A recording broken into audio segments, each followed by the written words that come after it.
It is I, T. Philip Crossman, famous author.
Hello, morsels.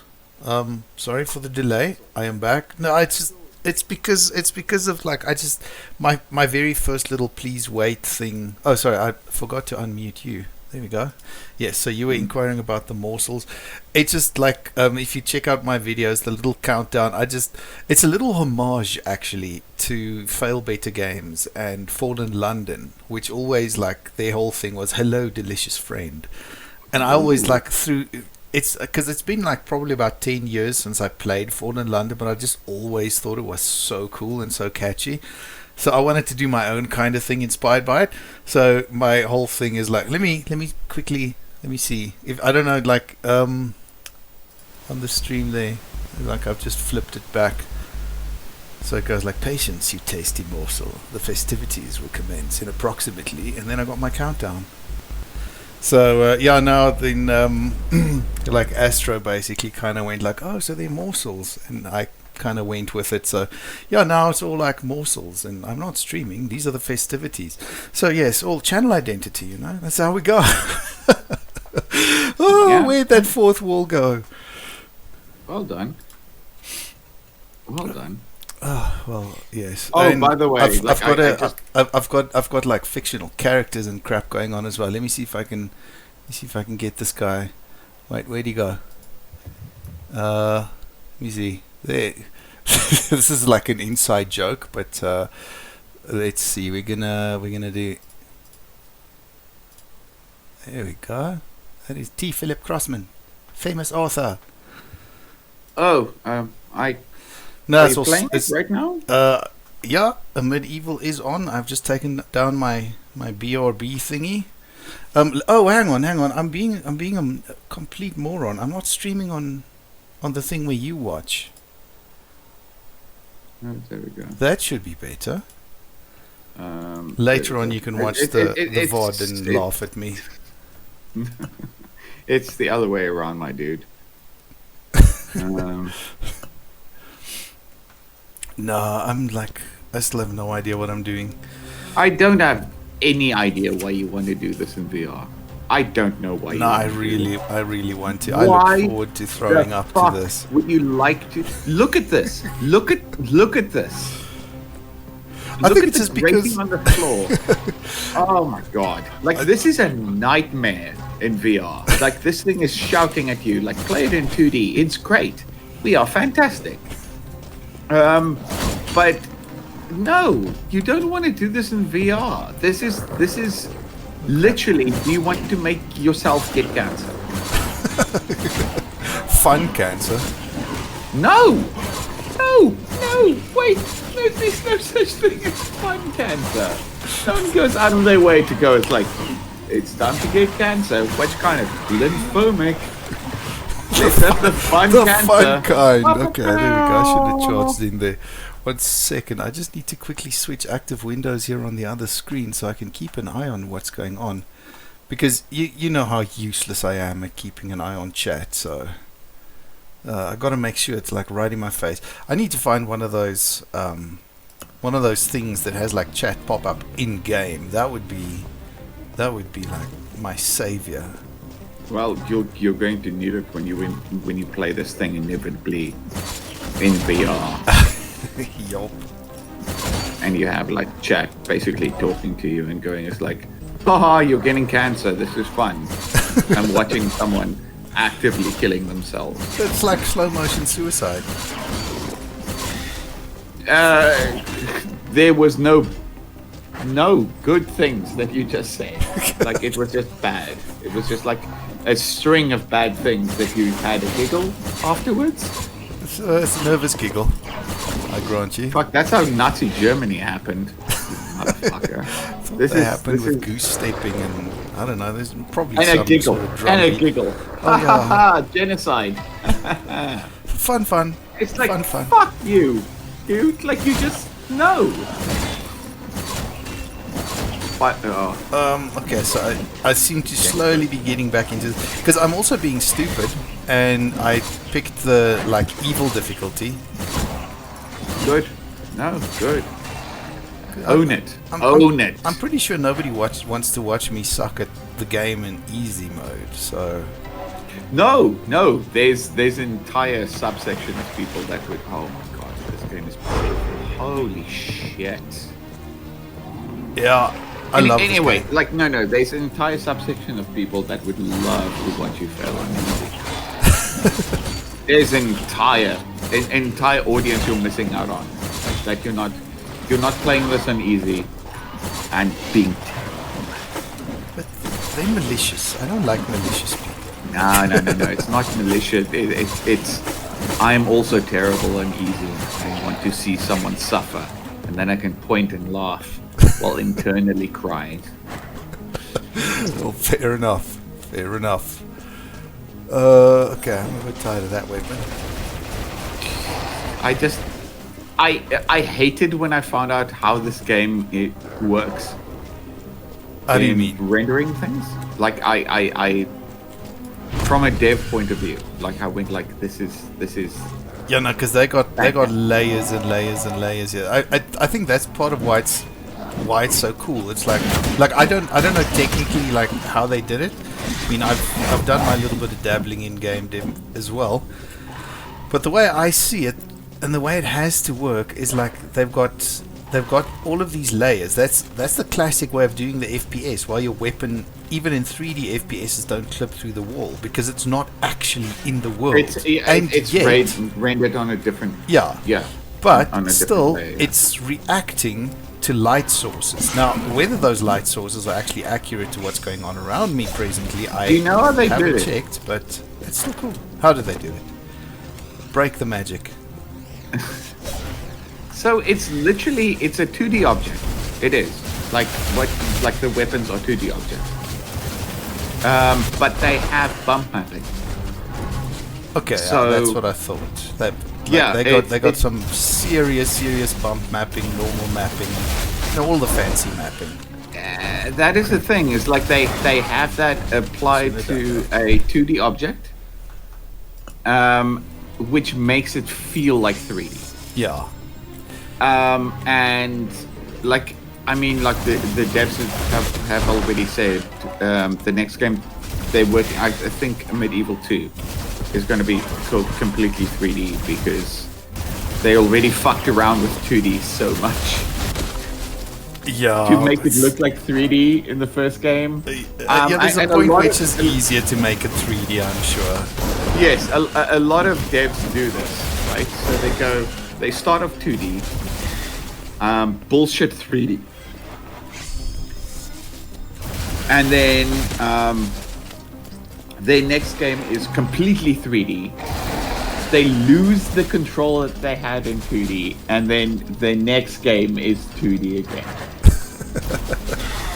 And it's lovely. Like, this is universal, my dude. Like, if like, check it out. Like, a lot of devs,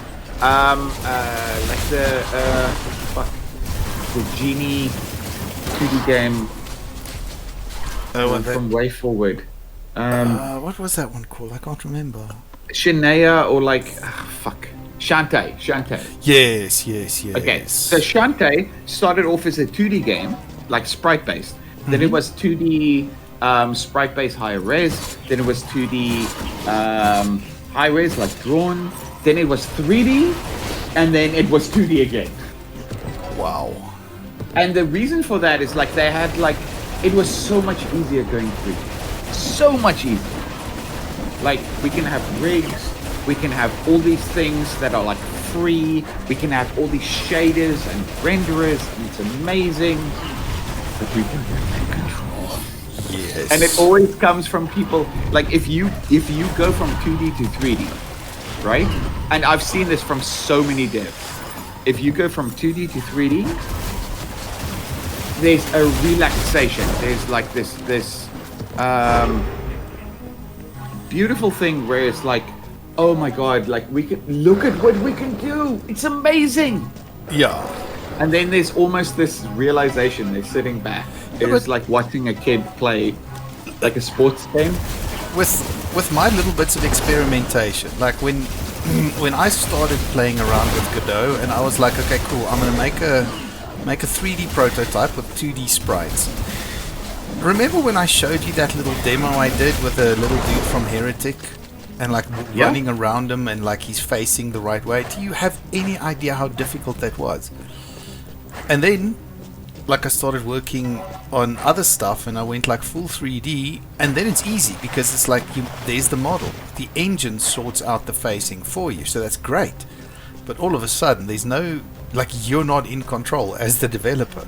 Now you've got to stick with what the engine gives you. So like I can see it, but as somebody who's not that hardcore into game dev myself, I'm like, I would gladly give up the control for the ease. But it's because I'm stupid. Yeah, but like it's if you have something like 100% specifically, 2D will always win. You have 100% control over every single frame that goes into it, right? And like by the way, I'm really not discounting 3D. I am really. Oh no, fucking definitely not. I am not. Like this is not a thing. Like I'm not going as like 2D over 3D, rage, pitchforks, torches, etc. Like I don't know. No. They have their benefits, but like it's just beautiful to me where people go from 2D and struggle because it's so much fucking work. Because it is. I'm never going to, like, 2D is I mean, you even like you draw your own sprites, you animate them, then you have to get them in. I just ripped some sprites off the internet and that was hard enough. I didn't even have to draw them and think about the logical, like looking at them from this side they're going to be like this and blah blah blah. So you were actually dealing with the artistic aspect above the technical aspect. So you like would know. it's so much goddamn work in 2D. Like it's so much, and then you go 3D and you have rigs, and you can have animation processes, and you can have like all these things and like rendering effects, and like you don't have to worry. You can get something to work in a 3D space exactly like you want to, but it won't feel right. Yeah. You can keyframe every single thing because you can now apply this thing to an enemy, to an NPC, to this thing. Everything is free, but it won't be exact. Yeah. And that sucks. And like, but this is not a problem. I'm not denying it at all. But like, it's this beautiful thing that I want more people to be aware of. Is the fact that a lot of people will go from 2D to 3D back to 2D. Yeah. Like, if they have that chance and that beautiful possibility, because especially in this environment, I feel like a lot of people don't have that ability. Like, because of the way that the gaming industry is eating itself right now, it's very hard for developers. Like, they go from 2D and it's handcrafted and it's beautifully done, but they suffered through the entire experience. And then the next game is 3D because there's so much that they learned because they incorporated 3D into their previous 2D project. And then they have these things, but then the second game doesn't do that well, which means that they can't make that third game. And in a lot of cases, when they get to that third game, it's back to 2D because, like, I have a story to tell, and they start off with the story to tell in the first game. Yes. The second game is a continuation on that. It's easier, it's faster, it's better. Okay, a very good example is Silk Song. Oh, Hollow Knight. Hollow Knight 2 is not out yet. Why? And a lot of people are fucking crazy for that game, and they're upset. And they're like, we want this game. It's like, it's because they settled with 2D. They went, we're hand drawing fucking every sprite that we put into that game. Right. So it's going to take longer. You know how long the first game took? Yeah, you motherfuckers didn't check, did you? Probably took a while. Like, I have no idea. Like, I didn't even know that it existed. Then it popped out, and it was freaking brilliant. Fucking years, my dude. Like, they worked so hard on Hollow Knight. and then they announced Silk Song because they knew they had to continue the story, not because the game did well. They announced Silk Song almost alongside Because like launching. I remember Hollow. Silk Song was announced at the point where I bought Hollow Knight, which was not Yeah. very long after release. So they already knew that it was something that they would basically have to do. Yeah, and they're not going 3D.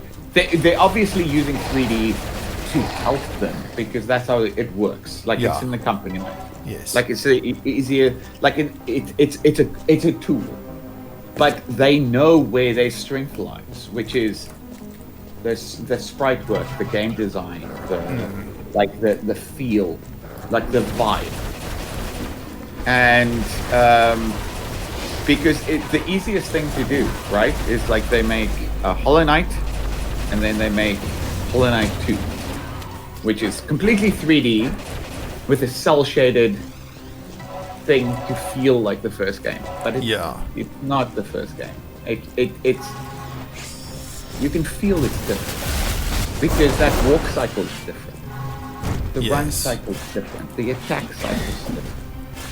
The timing's still the same, like when I press the attack button, does the attack thing. It's just as snappy. Cool. Doesn't feel the same. Yeah. No, because like there's a delicate touch you need to keep the same feeling when you go from 2D to 3D, and I've always felt that Risk of Rain is an extremely good example, because Risk of Rain 1 had a certain feel, and even though Risk of Rain 2 doesn't have the exact same feel, it's got the exact same gameplay feel. The game, like you can see the game is different. The game is now a 3D game. There's like, and they embrace the changes that come with that. This weapon is weird. Shoot the floor with it. Phew! I like it. But the fact that they got the animations and the movement to still feel the way that it felt in Risk of Rain 1, I think is like it's dark magic. I don't know how they did it, but they did. Well, anyway, that didn't work. See you just now. Okay, great.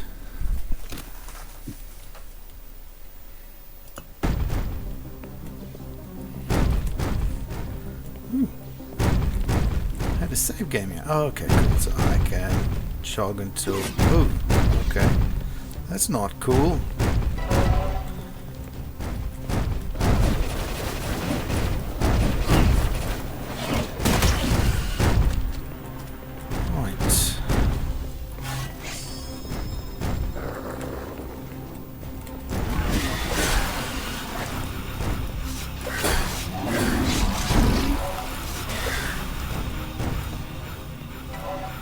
Okay, what did that say? Those not in alignment.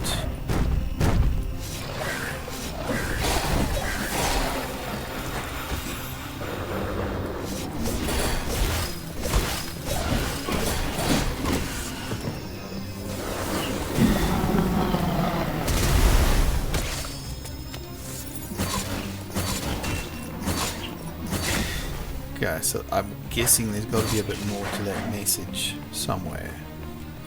Just haven't found it.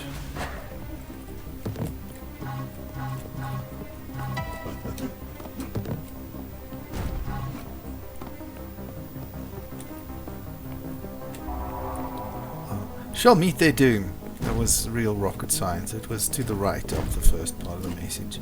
Can I? Oh, no. Okay. The invisible walling me for my own safety.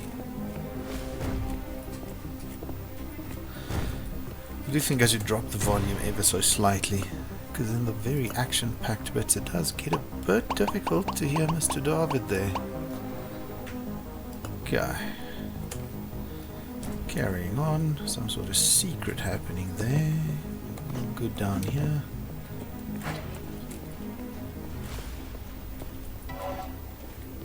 Glorious health. Ooh, an elevator.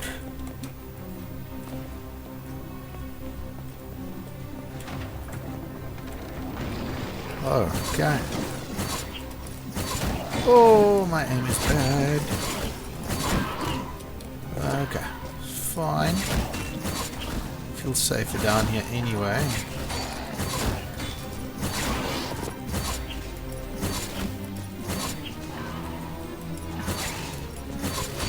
I really have a problem with flying enemies in games. I'm bad at them. Shooting them, slicing them, it's all a real challenge. That's why I whinge about the flying enemies in the Souls-likes so much, but apparently not really very different in this. So, definitely seems like a me problem more than anything else. Oh, didn't make it. Can I get onto that little piece there? Ah, no, I can't.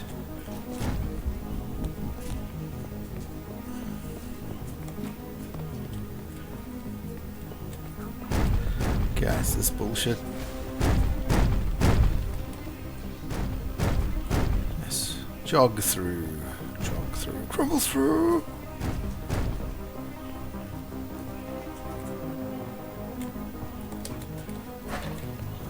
Okay, I just want to check something real quick. This thing. Okay, what's the time? Okay, just a little bit away. Right, all good. Okay, so there's the elevator. Some green mana over there. I'm gonna just stick with calling it mana. Mana. Get me some mana. Mana. Magic. Moist. Ooh. Okay, well it's like a super blue thing. I'm full of blue mana, so don't think I particularly need it.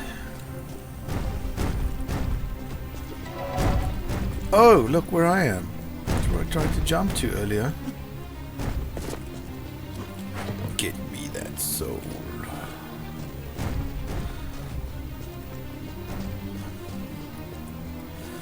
I made so many decorations against the walls. They should pay me.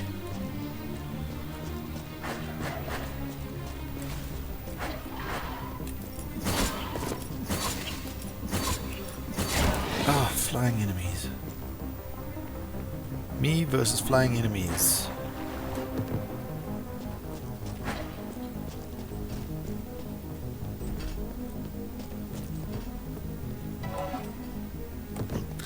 Okay, that soul is out of range.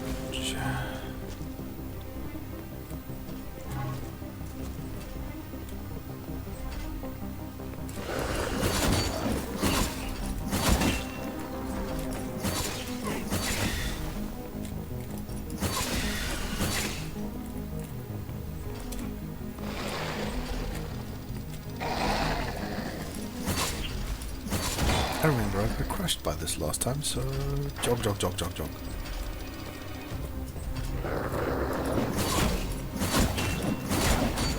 Okay, they're too close, I don't hit them with enough of the spikes.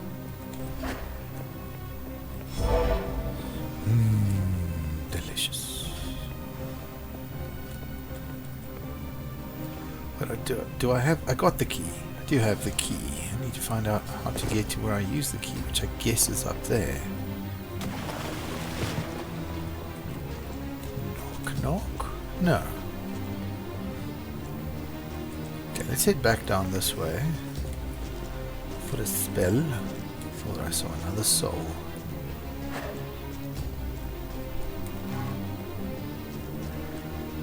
Okay, full up on blue.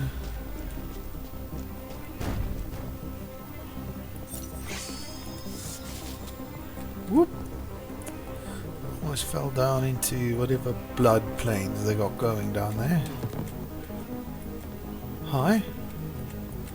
Don't mind me. I am merely passing through. Right, down there also not great. Okay, the crushy spike place. Ow! hitting him, or am I just... No. Hitting an apparent invisible wall. Okay, crap down there.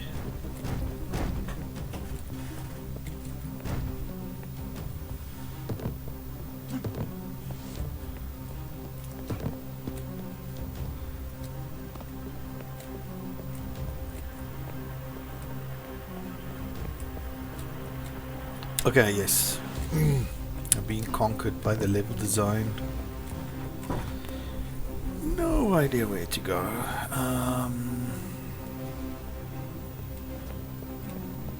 Okay, I'm gonna head back up here. Wait, there was like a secret level. Oh no, it's not very secret, is it? It's just this. Tell you how. Okay, so up here.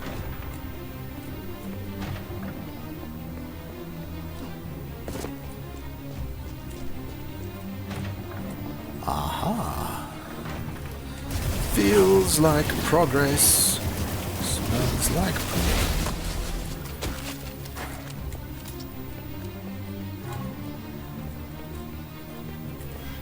Right, let's... No, we're gonna... Wrong thing. Gonna zap him with that. Stone unhewn has no purpose. Well, I suppose that could be debatable.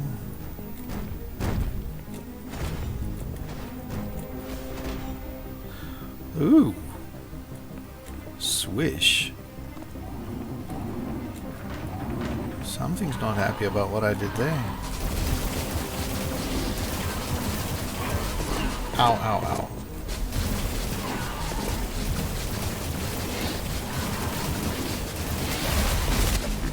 Oh man, missed the overkill bonus. Okay, fine, I'll just leave. Okay, can't jump high enough apparently. Yeah, I ate his little projectile. I ran to catch it. Tower of alignment. Weren't they moaning about things not being aligned earlier?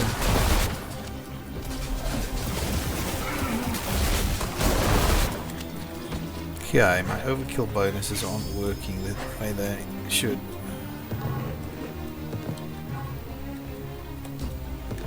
And I'm bleeding. Order. Problem.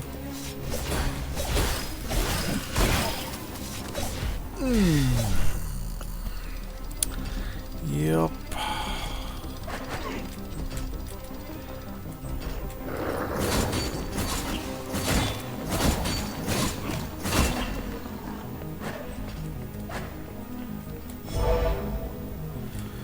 Okay, so we wanted to get behind this. So it was out here.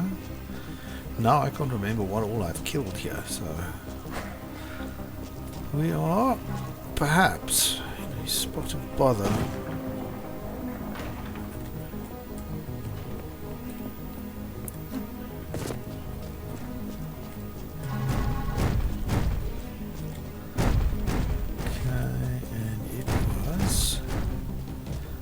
I had to go around that way, but I'm not sure anymore. Being let down by my sense of direction. No, it was here. Excellent.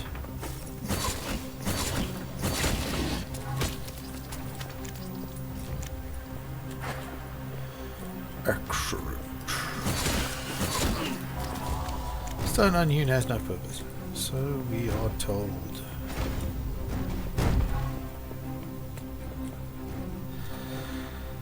Okay, let's use the purple ribbon gun.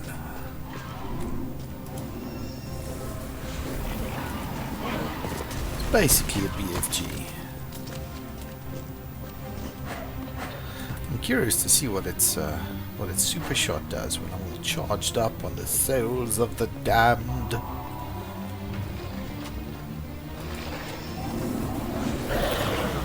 I do appreciate the power. makes me feel special. It's like a tiny Christmas. Hello. Oh, welcome back, fine sir. I'm just gonna. How's it going? Oh, I'm being taught the hard way that I should be quick saving. Perfection. Perfection. Ah, you're getting quaked. I'm getting quaked. Okay, so that was perfection. What is this one? Alignment.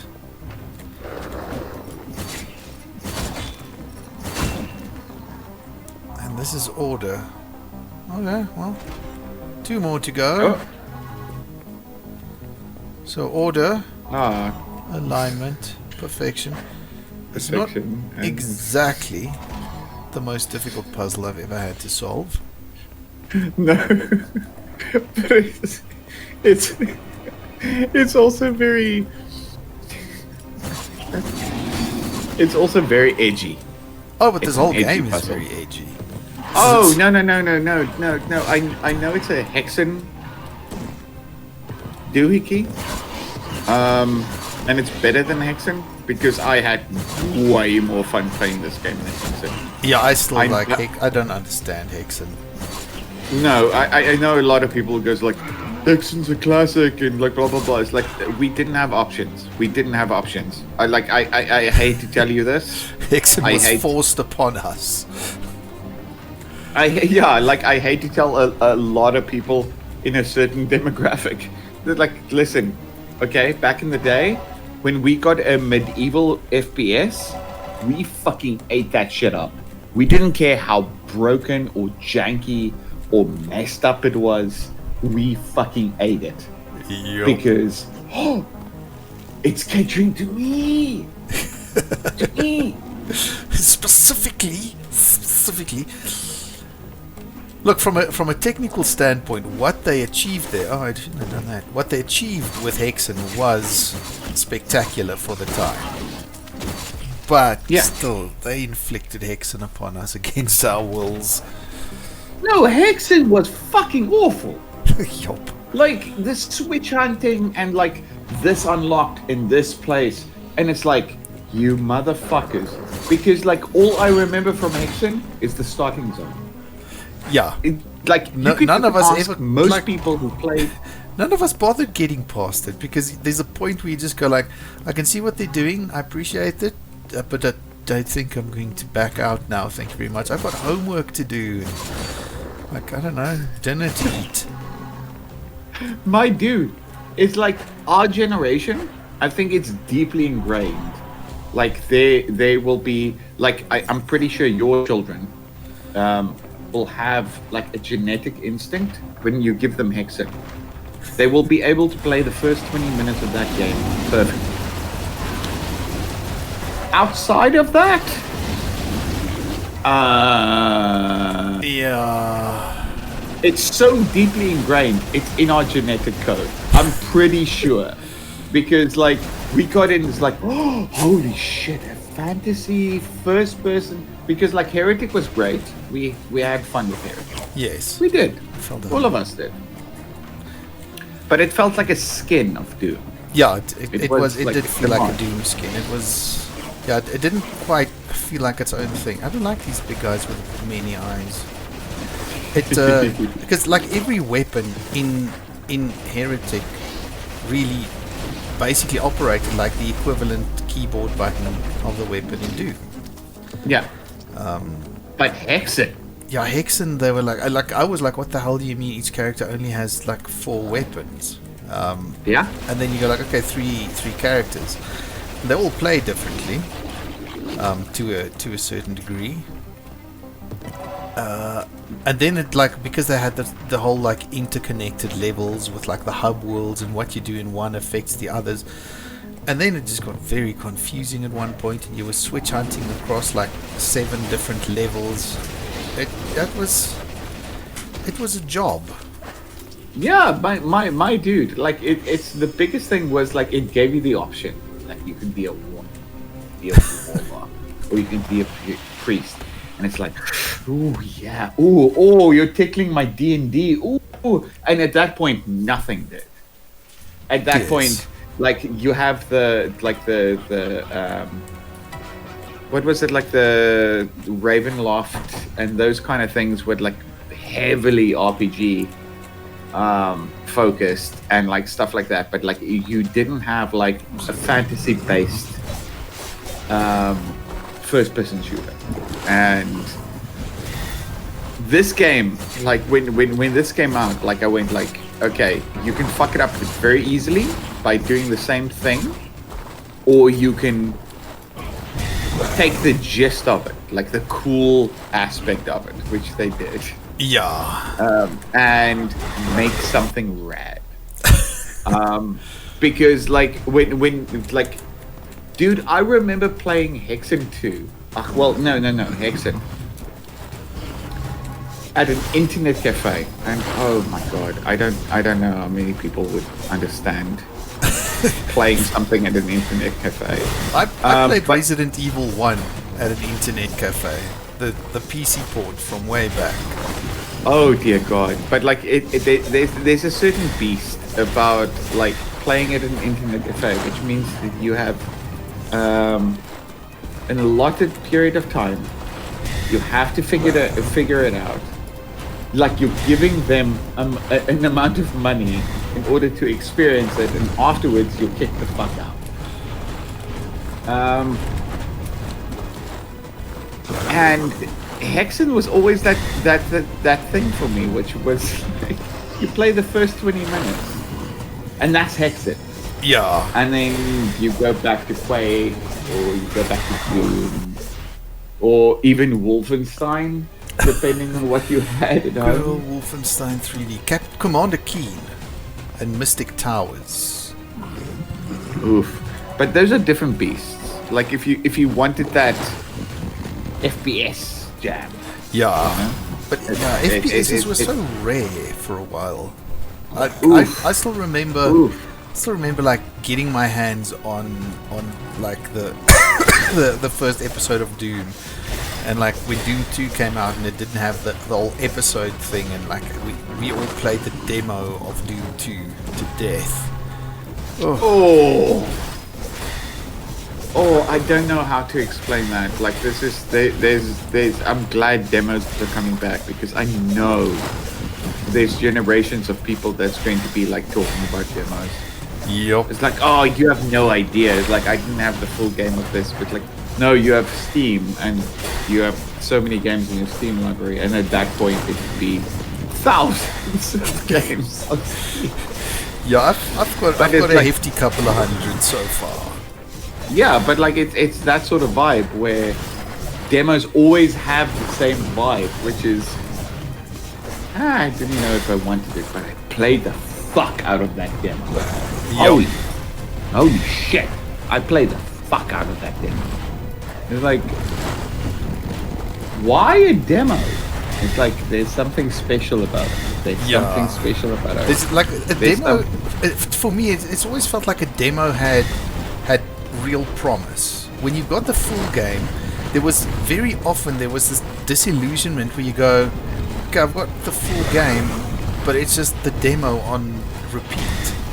Remember with Dark Messiah of Might and Magic, we loved that demo, and then you got your hands on the full game, and it was just like, Spike's Fire Chasm in that order, over and over and over again. By the way, dude, Spike Fire Chasm is my if I can choose a family crest. Moving forward, it would be Spike Fire Chasm. My word, you sir, you pay me too much mind. No, listen, it makes. Oh my god! Like we played the absolute fuck out of that. By the way, the entire game is fine. It's not bad. It's not bad. Yeah, it just wasn't more than they gave us in the demo. It was too much. I feel like it was okay. Okay, we get it. It's the same beast, but like it was early. It was early days. Listen, like it was early days. Like physics wasn't really a thing. they made it a thing, Yes. and no one recognized them for making that thing. Like they went like, hey, fantasy, you can do whatever you want.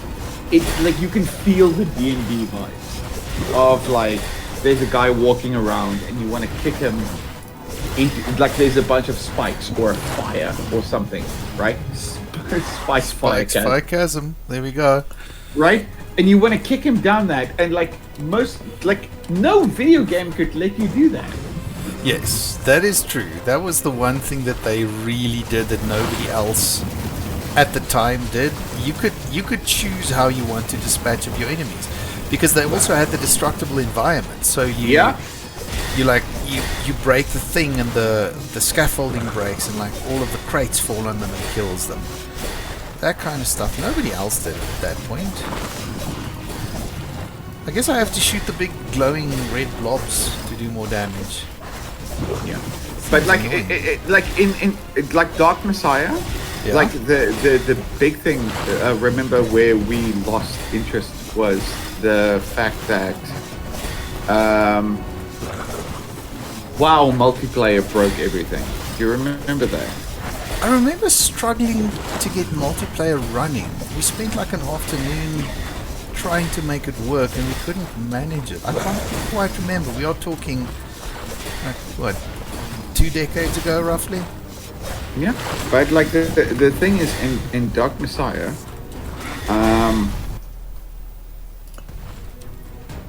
magic class was broken.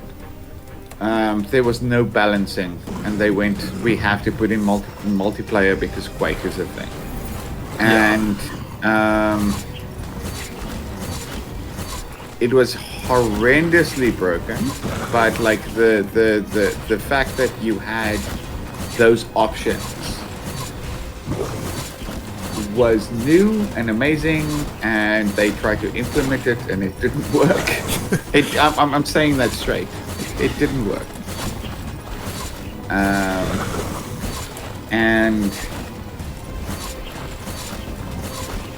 But I still appreciate it. Yeah, because they were actually working on breaking new ground, even though their implementation was not that great. If they didn't try it, other people wouldn't have gone like, oh, maybe we can do these kinds of things. Yeah, but like the thing that actually makes me sadder, like now in the future, going, this was supposed to be an Ultima game. Oh, That wow. would have been rad. That It was supposed to be Ultima Underground 3. Hectic, okay. Yeah. And then, dude, these were the guys who made Oxford Palace. No, it's Arcane Studio, isn't it? Yes. Yes. And I mean, they went on to make great things, but like, it's just like Oxford Palace is one of my favorite games of all time. Dude, I'm gonna buy it. It's on super sale on Steam right now. I've actually just got enough money in my Steam wallet to buy it, so I think I should grab it. Yeah, dude, Oxford Palace is so jank. It is so jank. It is jank personified, because it was people making a game so hard. Like, they really wanted to make this one thing. And Oxford Palace is one of the most jankiest experience, like even back in the day. But I loved it because it felt like a thing. Like it you know, like someone had a vision and they made it. And they went like, oh, it's hard to understand, right? Cool. Thank you. And then disappeared. Like they fucked off into the night. They put up the hood and then just like bug it off. And it's like, that's what Oxford Palace is. And I love Oxford Palace. Oxford Palace. I still have the jewel case. I still have it. Wow. Yeah, my dude. Like I love that game so much. I remember that you did, like, you actually found it in a shop somewhere and bought it. And we, like, I think that was right about the time when we were all like very much infatuated with Gothic. So it was like another immersive RPG with like a huge scope. And I remember it had the glyph magic thing in it, which I just thought was amazing. And lots of interaction. Yeah. It was basically like an IMSIM, wasn't it? 100% IMSIM. And like the thing is, like its gimmick was the magic system that you had to actually draw the symbols to cast magic. And it's busted on every single fucking version because it was screen based. Yes. So if I don't like the last review I saw was from, I can't remember like what YouTuber it was, but like it was like very intricate in on 60 like on the different aspect ratios. It's different because like it's taking different points, and again it's because I was behind the curtain, so I understand. If you draw a certain symbol, it's not the same if you were doing it by 4:3 or 16:9. Yeah. Those are two different aspect ratios, which means that line that you're drawing is not the same as the previous line. Yeah, I mean, 16:9, your horizontal is longer all of a sudden. Yeah. And I mean, back then we didn't even comprehend that 16:9 would become a thing. We all had 4:3, very gigantic, very heavy 17-inch CRT monitors back in those days. That's what we were rocking. Yeah. And the thing is, even back then, like with a fixed version of how the magic would work, didn't, because it was jank. It was something that they really wanted to do, but it didn't work. I still like. Or it worked I've like 50% of the time. I've tried multiple games in my life that had like these weird gesture-based magic things, and I've never seen anybody actually make it work. I've never seen a version of it that made me go, oh, they figured it out. They made it feel good. They made it accessible. They made it actually just do its thing. Nobody can do it. It's always weird. No, it's weird at best. Your best case scenario is it's weird. But like there's still something about Arts of Talos. The fact that they went, it's underground. There's no light. They gave it good lore. There's like people interacting with you, even your jail keepers, the goblins, like interacting with you from the start. You're immersed immediately, dude. Like Arcs of Talos is amazing. It's amazing. I'm gonna buy it, jank and all. I have seen the Steam review saying that there's apparently like an unofficial patch that just like fixes all the bugs that people have been complaining about for years. But it's just like there's something about that, and like by the way, on that level before I bet you I do, did you see the newest trailer for the Gothic remake? I did. At first I was excited, but then like I found myself being very unimpressed. I got struck by the same thing that happened when we saw the trailer for Gothic 3. Because remember, that was when bump mapping just became like a real thing. Everybody was slapping bump mapping on everything. And their trailer was geared towards showing the bump mapping. The new Gothic reboot, I watched the trailer and I was like, my goodness, you people really figured out how to do heat waves over everything. And now everything is wobbly with heat waves. Every single shot in that entire trailer was just like, and these exaggerated heat waves as well. So I'm like, I'm gonna wait for some reviews before I get excited about that one, because I don't know, like I did like that that I can't remember his name, but like I think it's the first character you meet in Gothic 1. Like he was recognizable. Diego. Yes, Diego. He was recognizable in the trailer for the reboot, so I was very happy to see that. But I don't know, I'm gonna have to see a bit more before I get super excited about it. Do you know what we loved about Gothic? The triangular ponytail. No, I'm joking. Listen, okay, that goes without saying. No. The triangular ponytail needs to be a fucking standard. It needs to be an unlockable in Fortnite. Yes. Like it's astounding. It's astounding. Graphical But pinnacle. the thing that we loved about Gothic was the fact that you could just do things. Yeah, you could just, because I remember you and didn't force it I, down your like.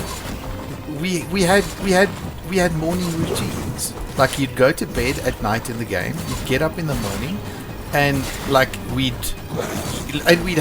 each have our own routine. Like I think you'd go to the fire with your like chicken leg and cook it. Then you take it up to that one overlook with a nice view, and you'd sit and eat it there.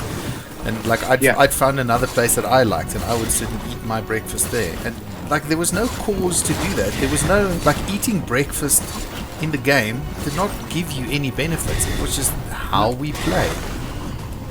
And like in the evenings, like the thing that we do is like you'd go around like a pit where people were like cooking things, and we'd sit there and play the lute. Yes. Do you remember that? I do. It's like we just do that. We were the entertainment. And no benefits. No, None. just we There's did no it because the plus game one, allowed there's us no- to. Yeah.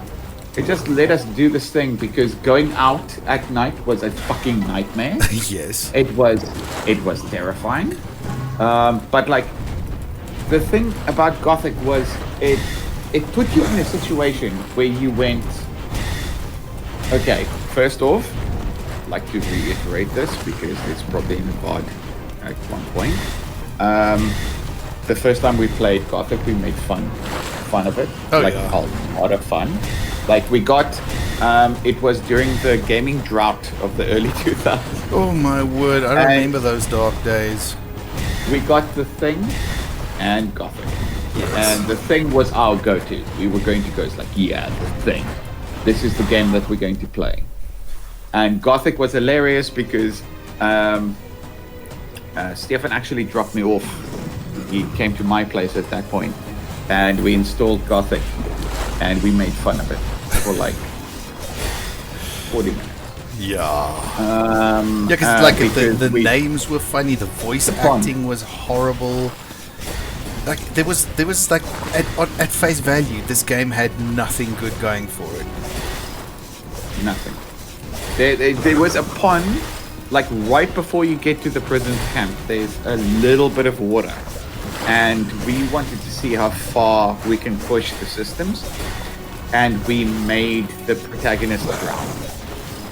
So we put him in the pond, like this little bit, because he started swimming, his swimming cycle, and dove him down, and we went, this is the dumbest RPG we've ever seen. This is awful. laugh as we did as early 20-year-olds.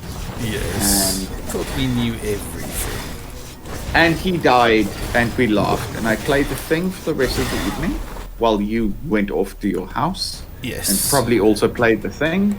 And then the next morning, both of us decided, let's load up Gothic and see what happens. 3 days later, we communicated with each other. Yeah, I think 3 days later we came out for food and air. Yes. Oh. And went like, oh shit. Because this game, like it was the first RPG both of us discovered that didn't hold your hand in any way. Like it's like I mean these days like they used to, like they use that term like we don't hold your hand so you can. No. In this case it was literally we don't. Have a go. And left. It wasn't like a. It wasn't like a. You can do whatever you want. Wink, wink, nudge, nudge. It was legit. Yeah, they were like, here's a world, here are the buttons. Except they didn't tell you which button to push to transform back into your normal form. Let's not. Yeah, we'll dive into that particular That's a different story. another night. But yeah, they were just like, these are the controls, here's the world, go figure it out. And by the way, the camps, like the 3 different camps, none of them were bad guys. None of them were bad guys. Like all of them sucked because you were in a prison camp. But none of them were bad guys. Yes. Like, I mean, with the swamp camp, literally, they had swamp weed, right? And they went like, okay, we have dealers walking from one camp to another, and it sucks, but it gets the idea across. And we don't care if you don't share the idea. Just go sell it, please. And Yeah. it was the first time that we went, oh my god, this is a drug positive game? Like legit a drug positive game where they went like, no.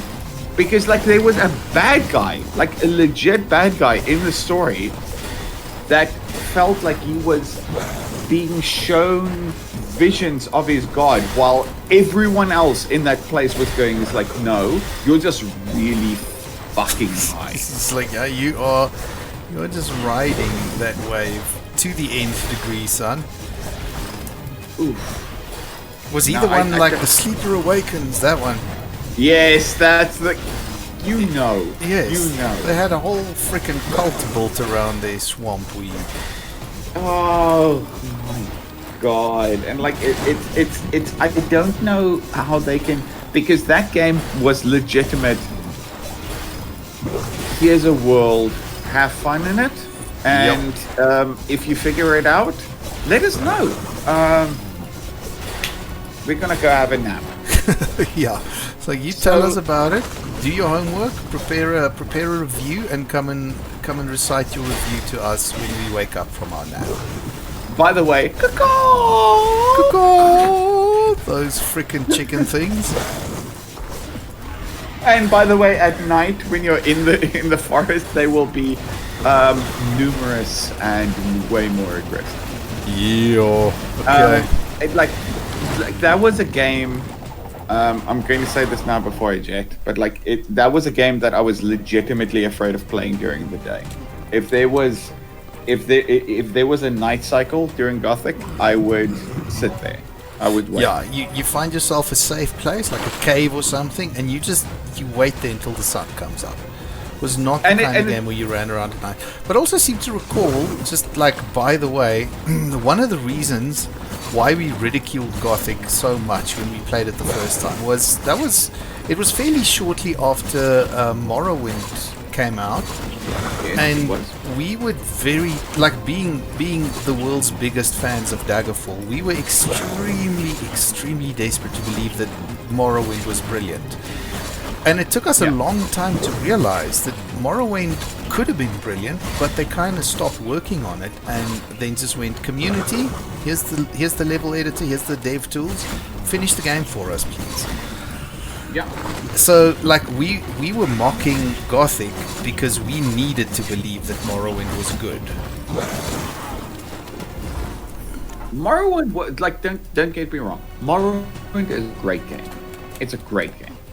I don't great. share that sentiment personally. No, I honestly, like, because the reason it's great, and Bethesda will never admit this, the reason it's a great game is because it's barely a good game. Barely. Like, if you look at its launch, Yeah? it's barely a good game. I'm not going into great territory at all. The greatness, if you go into the Nexus right now, you can make that game, and like a fucking Morrowind Unity, holy shit. You can take a game that is got potential to I don't need to play anything else. Right now. With Morrowind. But Gothic is not a game. It's an experience. Yeah, no, that was a lifestyle. It dropped you in. It went like, you're a dude. Number one, it's like, you're not choosing your race. You're not choosing your gender. You're not choosing anything. You're just a dude. It's You're a deep guy. goatee, there you are. This is you. There Get you used go. to it. Why am I not allowed to choose? Fucking hell, like this guy with this weird accent is going to yell at you for like 15 minutes and then you go. And by the way, like, this is the big thing, is like Diego becomes such an integral character that when in the second one when they changed the voice actor, Oh, he I was so remember. mad, do you remember? Yes. We were like, so we bad. want our Diego back. This new guy's voice acting skills are way too good. Way too good. Like, Diego sucks. Diego's voice acting was so bad. But like the big thing was about Gothic was because they were so limited. They forced you into a corner. They went, this is what you're doing. And like, I'm looking forward. Just right? cast an eye on chat. We've got Demonix who's joined us. Any case, yes, carry on. When I die, I'm going to read that long message that he's left there. Fantastic. It's like Disco Elysium. You don't choose your race. You don't choose your gender. You're playing a specific character. Yeah. In a way that you can shape that character, and that's what Gothic did before Disco Elysium did it. And Yeah. Disco Elysium is heralded. It's a great game. Holy fuck. Holy shit. Disco Elysium is good. Like you can literally change someone's life in Disco Elysium. It is so good. It is so fucking good. But Gothic had that before anything else. Because anything else before that is like Morrowind went open world. You can be whatever you want, do whatever you want, at whatever pace you want. Go ahead. Gothic went, you're a dude with a triangular ponytail, you're a prisoner. Choose your allegiance. By the way, all of them suck. But you can have fun in it. Yep. Fun. And it just kind of leaves you there. It's like the worst stepdad that you'll ever have. You'll ever have. And it's holy fuck. We made fun of it because the graphics weren't on par, the gameplay, the voice acting, the storytelling. Ha ha ha. And then it became our lives from then on. Yeah. I mean, once that thing sunk in and we started discovering some of the systems. Yeah, so Donald says it sounds like campaign for North Africa, which takes like 100+ hours to complete. It's a board game. And the developers don't know if it's balanced because nobody's ever going to play it twice. That's great. No, like it's just I don't know how to explain it because I don't think. But If you go back now, Do you remember Yeah. when we started looking at how the skill progression worked and how they built it into the game, where you get your first sword and you're a guy who doesn't know how to use a sword. Like, you're in this prison camp, you don't know why, but obviously you're not a fighter. So you start learning to fight, and he's holding the sword and like swinging it awkwardly, holding the sword with like 2 hands.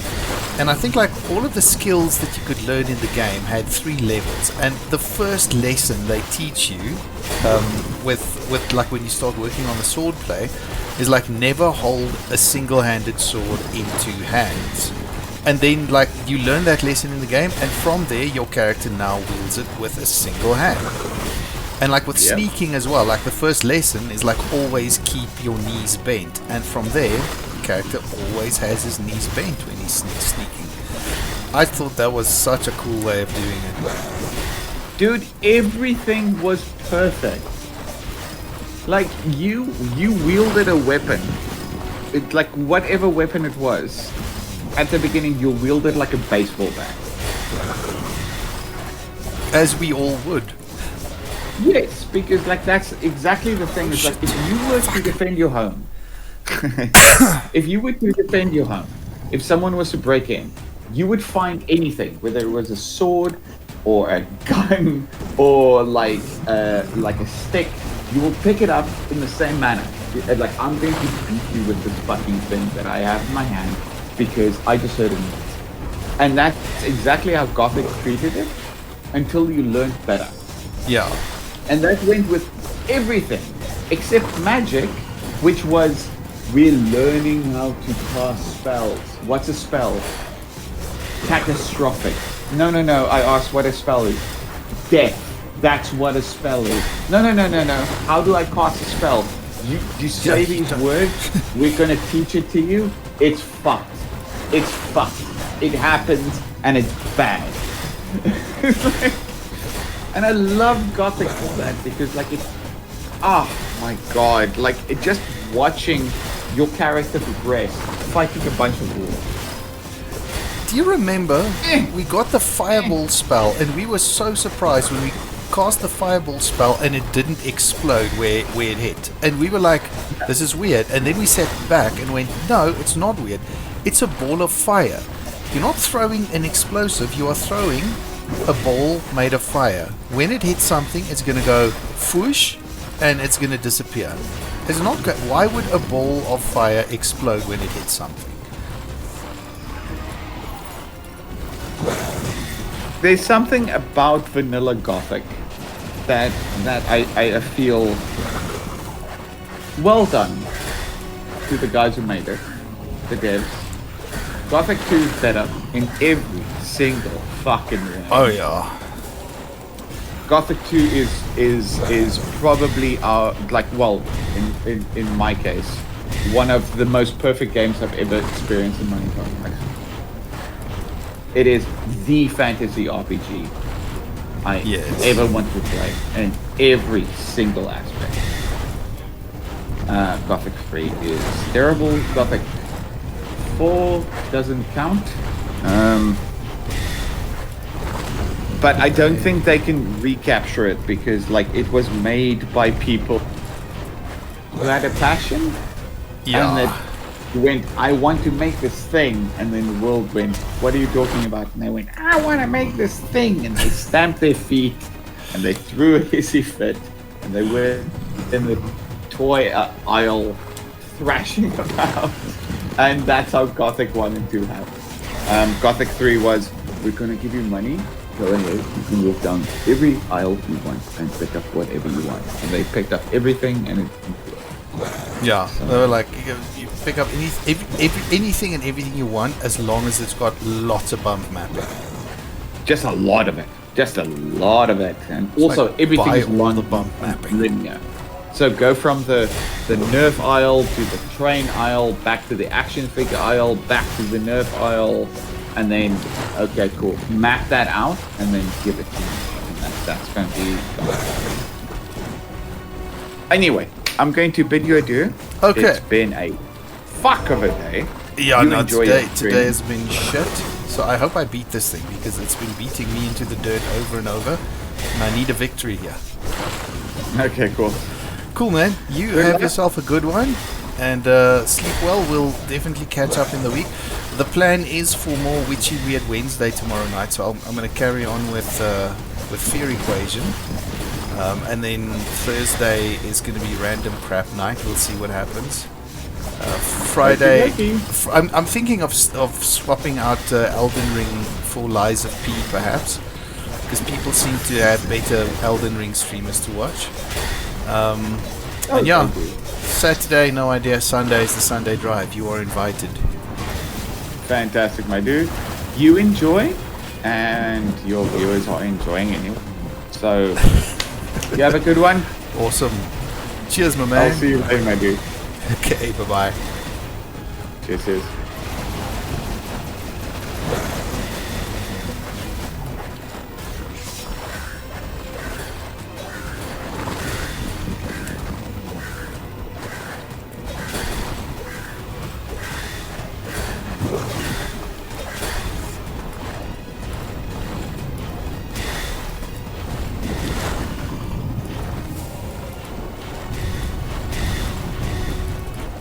I miss him already.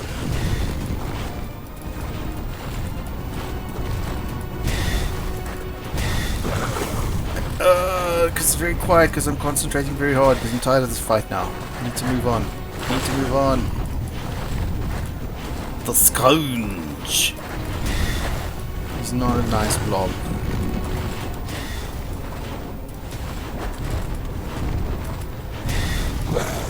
Rawr. Puking eyeballs at me. Okay, I'm out of planets to shoot at him. Oh, finally. Frickin' finally. Okay, let's not get too celebratory too quickly now. Okay. Oh, Nelly. Okay, finally got him. I'm all sweaty pawed right now. I'm guessing Demonix has left because I was being me and didn't even see he was there. So, apologies. Apologies, my good sir. I need to find some better way of getting notified when people talk at me. So I'm so used to like the stream being all quiet and I'm just carrying on, and then David joins and we start ranting. And then all of a sudden, somebody decides to chat and I miss it. And I feel bad. I still think Grace Taylor was a champ. Grace Taylor was a viewer that I had once. Popped in, started chatting. I totally missed it because I'm so stupid. So Grace Taylor left. But you know what? Grace Taylor dropped me a follow anyway. I mean, I didn't even acknowledge Grace Taylor's existence. And yet they decided they would be the better person. Big ups, big ups. Okay, I think there's one more secret over here. Secrets 2 of 3. And I think there's one in there. There we are. Okay. Wonder if I get to keep these souls when I go back.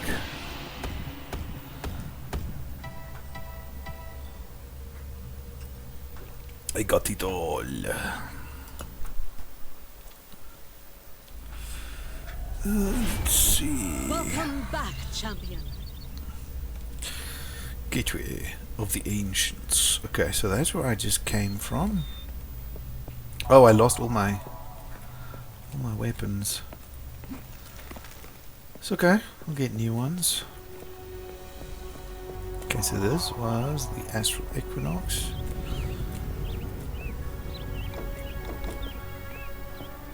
This is the rest of the game, I guess.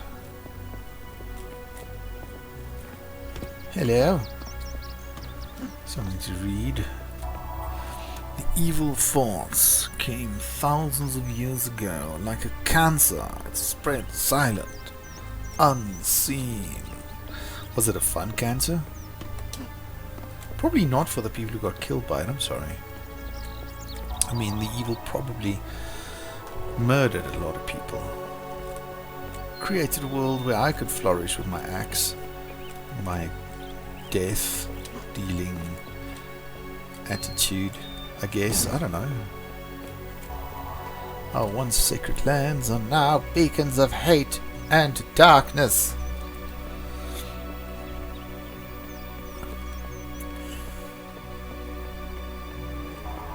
Portal to the forges.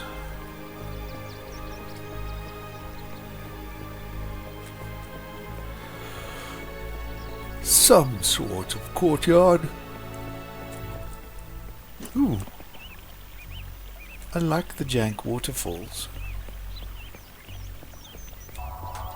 Okay, portal to the arcane expanse.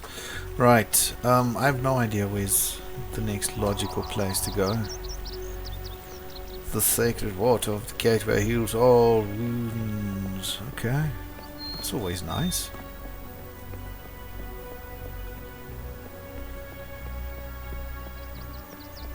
Such a nice little break they give you. You manage to fight your way through here. Okay, let's not do the arcane expanse. Let's go. I mean, there's like really no logic to this. I can pretty much pick anyone, but the arcane expanse does sound like later stuff. Solar solstice. I've done. Let's go. Let's go. Because I've done the equinox. The bright pass. Sure is pretty.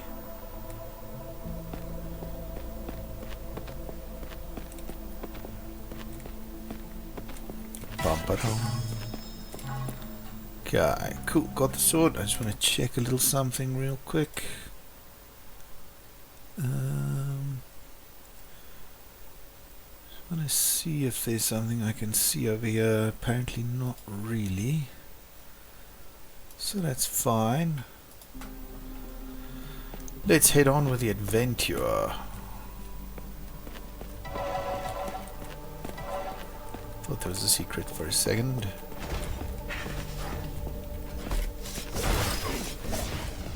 Do you reflect my crap back at me? No. It was him attacking me with his own crap.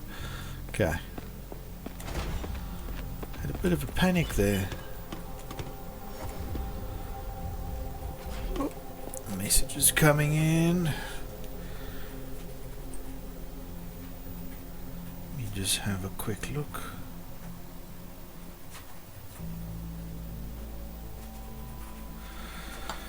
Right. Nothing immediately significant to what's happening right now. So, delicious mana. Gloomsh, gloomsh. I hear thee.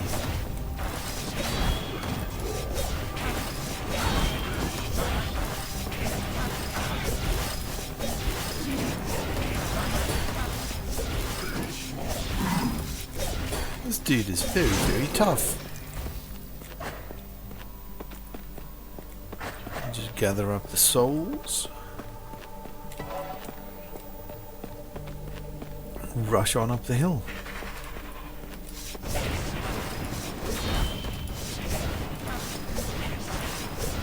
Ooh, ran into his little fire arc thingy. Like the sun there. It looks cool. Ah, you remind me of some other guys I murdered in last week's stream. Oh, it's pretty. It's very pretty.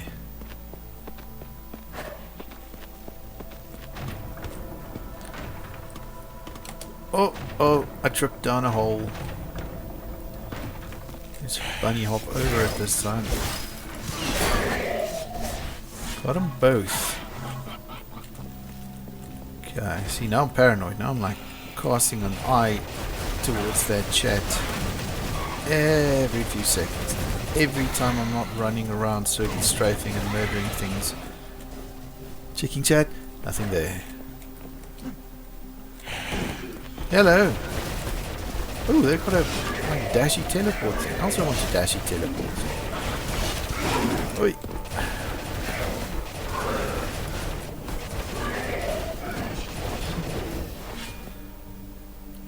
Am I? Ooh. Okay. I'm out of green mana. There's green mana. I wonder what's going to kill me when I get it.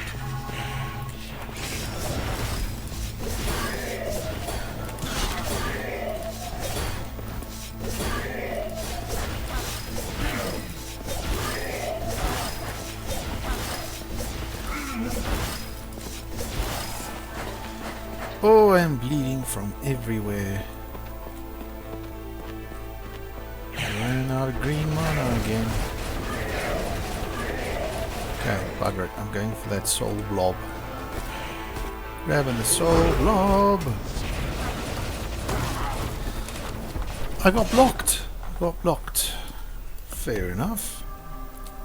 This place is a slightly different story altogether.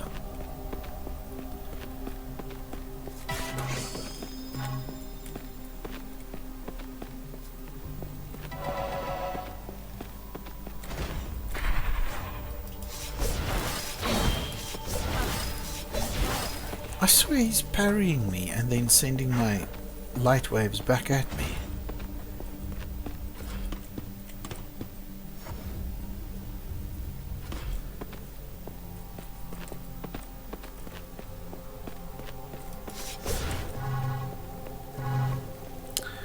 Well, I think it's safe to say there's no invisible dude standing against the wall.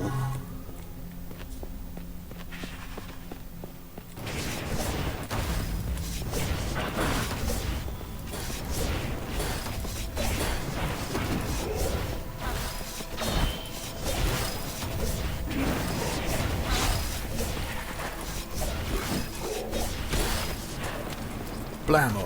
Overkill. Yeah, I'm pretty sure I get parried or something.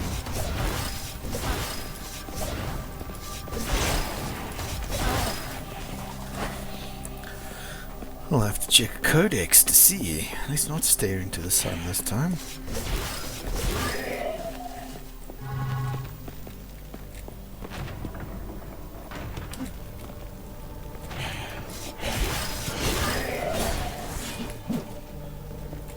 Okay, bye.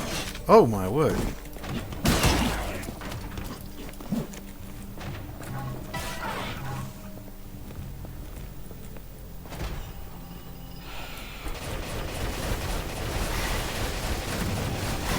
This game is so stylish.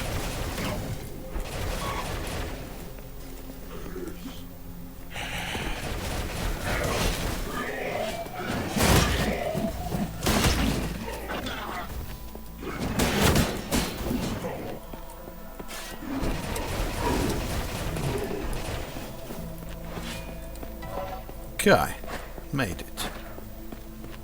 Checking chat. Nobody there.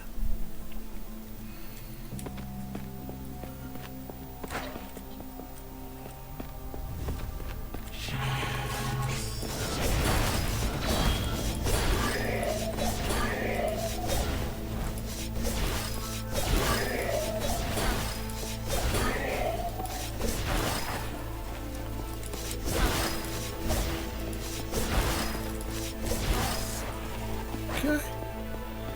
We got him. We got him. Get some health. That's a good plan. Oh, hi. I fell down into a dangerous place. Very dangerous. Right.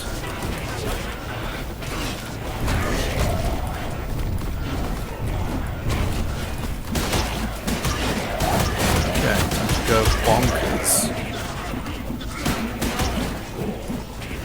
and then run away. I ran into a fire with almost no health. Cooked. You died.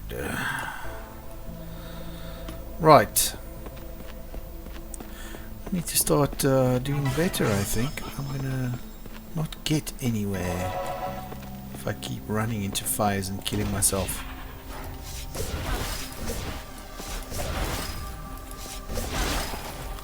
Here we go. He fell apart. He broke.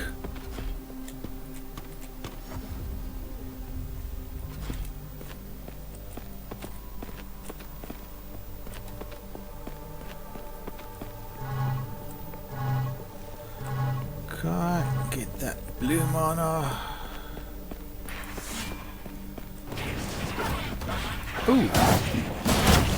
Got a fiery arrow. Oh, probably a javelin stuck in me. Can't see through the flames. But I made it. I'm gonna get some health. Quick save. And I have something I've got to take care of real quick. So I wanna slap up a BRB there for a couple of minutes. This axe works. Okay, be back shortly.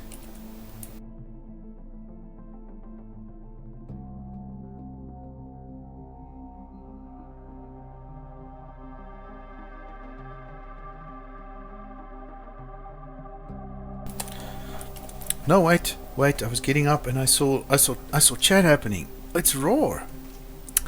Hello there, my favorite streaming person. Definitely a +1 human being. How's your evening going? Oh, I'm doing quite well. I had a hell of a day, but now I'm managing to just run around and bash things, and I'm a little starstruck having you here. Now I'm gonna have to think of actual entertaining things to say instead of just yammering and narrating what's happening on screen.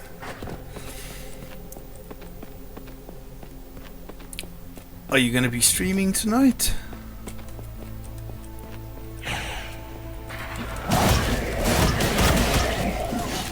Whew. Yeah, sorry if communication's a bit awkward. I'm still trying to adapt to this slight delay between when I say things, when you hear them, and when you respond.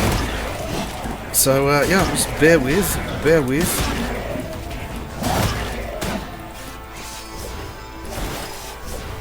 I think I need some healing. Oh, it's your chill day. Okay, no, that's all good. Oh, I died. At this point, I'm not I'm not taking chill days yet. I'm hoping if I stream every day, the algorithm's gonna smell desperation and help me out.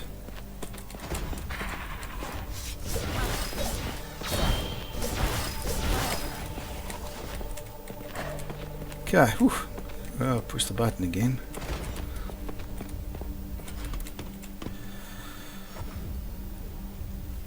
Oh my word. I don't think I'm as good as I think I am at this game.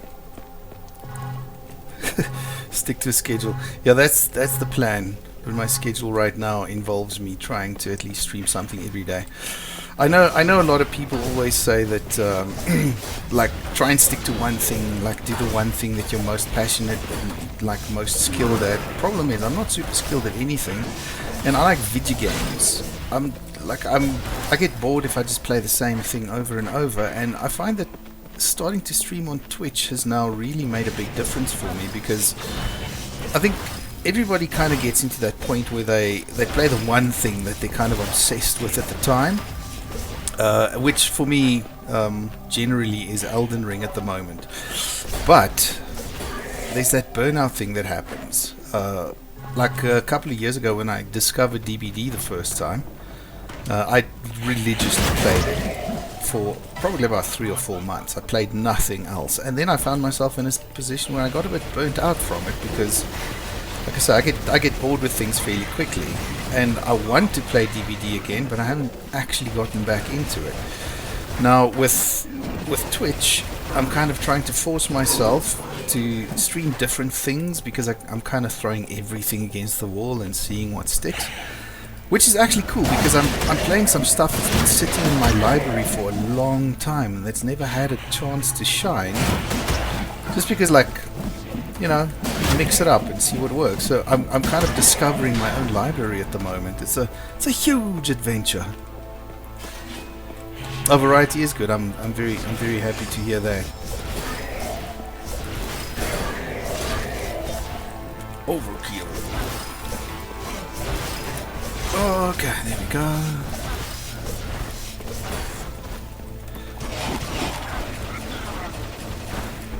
Oh my word, I've got 1 health. I don't no longer have 1 health.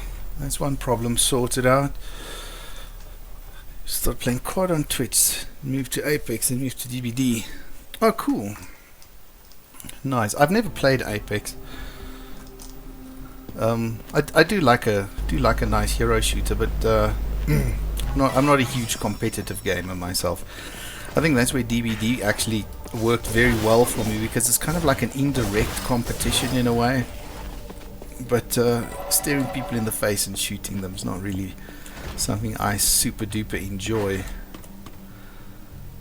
I do want to get into fighting games though. I've got a very good friend who pops in and like we chat on Discord while I stream. He's taught me the beauty of fighting games. I used to think that they were just like, who can push the buttons the fastest? But no, it is basically just a hyperspeed version of a very intricate game of rock, paper, scissors. It's amazing. Totally suck at them. But, you know, you don't get better unless you actually do it, which, yeah, as soon as life allows me, I'll do that. Tekken, I don't think I'm intelligent enough for Tekken.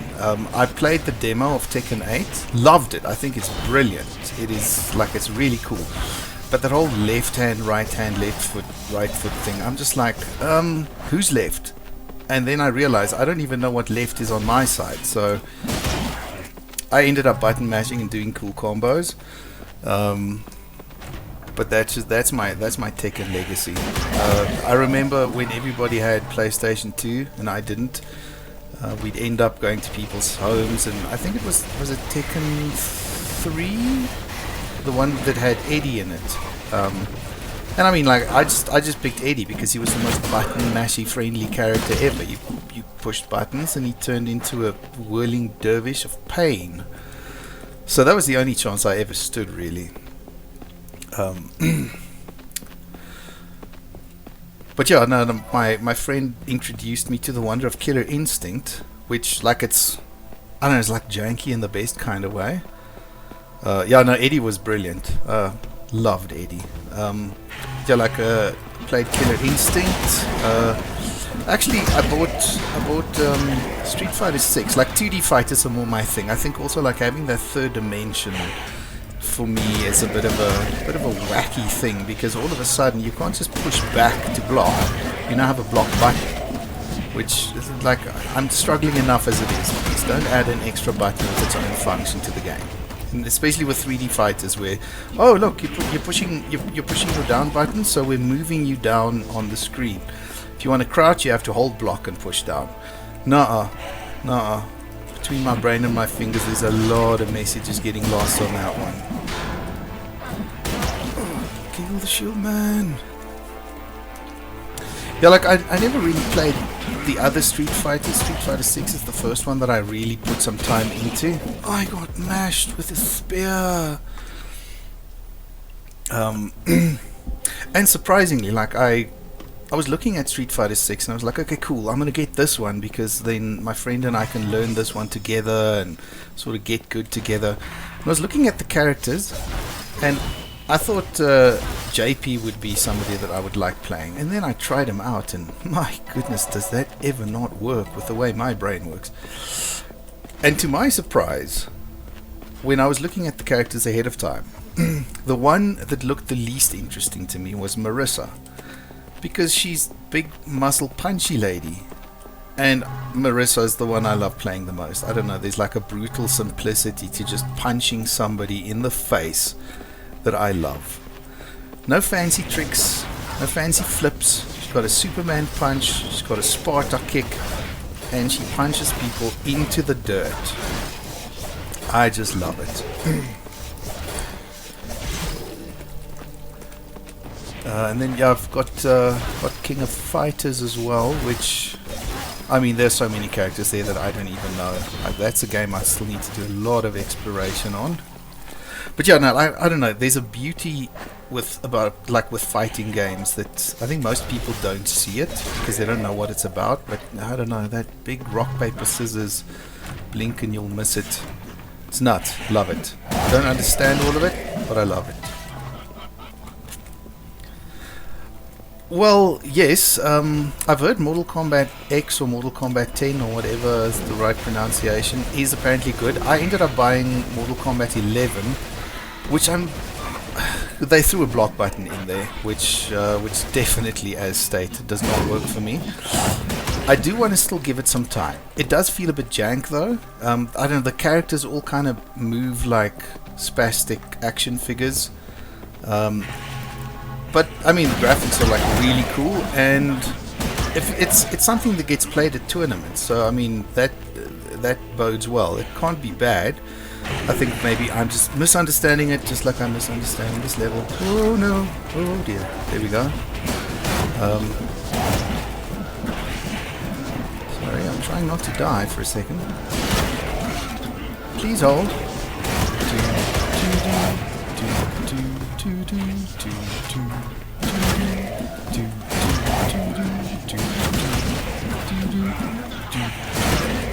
Okay, I'm running the other way now. Planet stick. What? Never mind. We are now no longer on hold. Oh, I thank you. Thank you. I should panic more. That's definitely what's happening. Two things I should do more: panic and use quick save. Right? One day I'll learn. One day.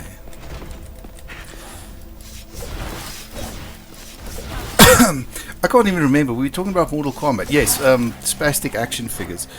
But I mean, they look cool. The problem with me is, and I think it's like probably a universal thing, is that to play a fighting game, you need to like at least one character. You need to like really think like there's a cool character and that's a character you want to play, which I don't get with Mortal Kombat for some reason. I mean, like, there's a lot of cool looking characters, but I have a javelin in my chest. That's lovely. So like they look cool and stuff, but I fail to actually find something to identify with or something to like particularly.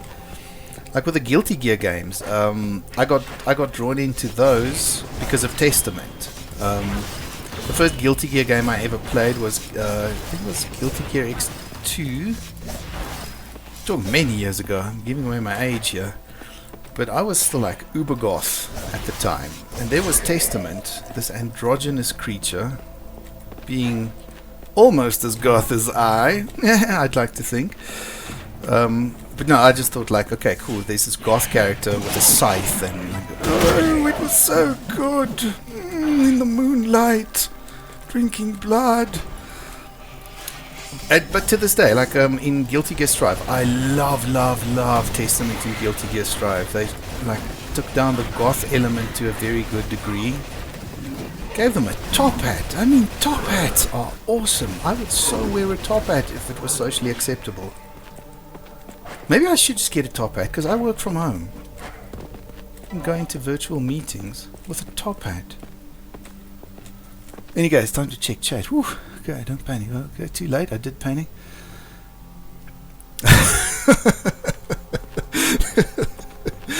Well, certain parts of my goth phase did stick around. I mean, to this day, I do still like painting my nails, much to the confusion of many people at work functions. And I mean, like, yeah, leather and chains, still cool. But I don't like eyeliner and mascara is a lot of work. And I've seen you on stream. You you make yourself look good. That's effort. That's effort that I do not have the energy for. So I bow to you. I bow to you, young lady. Ah, lightning stick.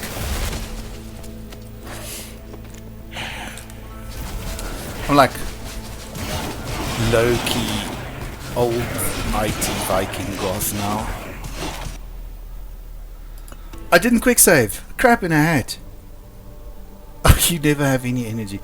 You've obviously never watched your own videos. You've got a camera on and you're like sitting there looking all spectacular, not forgetting to check chat like some of us. Well, yeah, the other night on your stream, you're saying you're old. It's debatable because you did kind of like mention how old you might be when you were talking about Twilight, I think. I'm not going to give away any secrets here. People can go to your channel and watch the video to figure out this particular mystery themselves. But I've got a rough idea.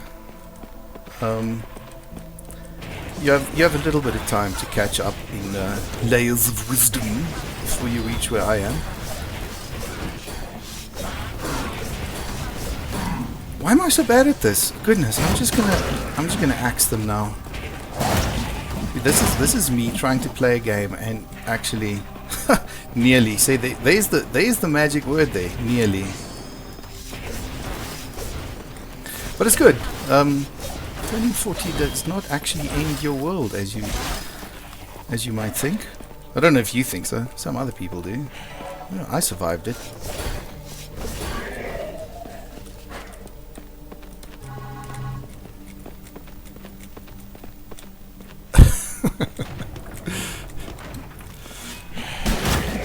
Oh, mash. Okay, now it's the little angel dudes. Okay, shoot the angel dudes with the water bubble stick. These things have better names, but I keep forgetting them. I think the only weapon with a name that I remember is Volt Ride. It is... Where is it? Where is it? Oh, I don't have it. Crap in a hat. Okay, that's a lightning stick. It's awesome. Whew. Yo, I suppose life, guess life starts when you want it to. I don't know. I'm not going to get too philosophical. I'm still enjoying things generally.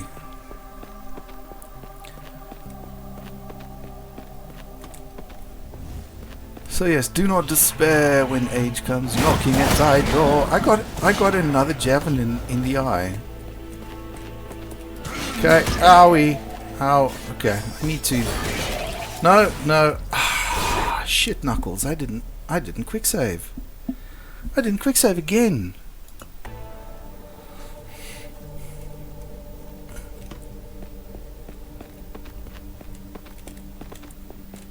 Yeah, I mean, here I am. Like, age is only a number. Started playing video games many decades ago, and I haven't stopped. I have a job, have like all sorts of things going on, but video games still where I come back to. So, people say like, oh, you reach a certain age, you focus on your job, you focus on the family. Well, yeah, you can focus on those, and then you wait for everyone to go to bed. Video games. Yeah, I'm playing on PC. This is keyboard and mouse because I can't do all of that controller wicked magic like you do. It's nuts. Like I can play proper controller games like Elden Ring on controller, but games like DBD, no, you need to be able to look around much faster. Yeah, so now I'm on PC and OBS is cranking along on the side here.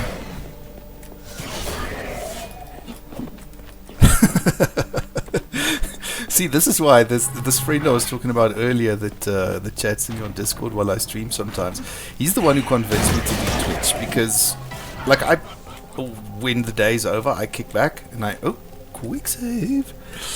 There we go. as I quick saved, your message came through. Thank you. So yeah, we were actually chatting the other day because he loves watching me play Elden Ring. So I just we hop on Discord and like we chat and like I stream on Discord. And he was like the one day he was like, dude, you know what? Just start a Twitch channel. It's gonna cost you nothing. You've got nothing to lose. And like he convinced me that I'm mildly entertaining to watch. So the one day, it's like just over a week ago, I went like, okay, cool, let's see what this whole thing is about. Now I'm still terrified of it because I believe that Twitch is a game for young, attractive people and not aged IT Vikings like myself. But here I am, okay? I've gotten up to 12 followers. I think 4 of them came from your channel, so very much thank you for that. You did surprise me with your kind support the other night when I popped in for a quick chat. So that was very nice. And not everybody else who's a follower is somebody that I know personally. Most of them are, admittedly, but we all have to start somewhere, I suppose.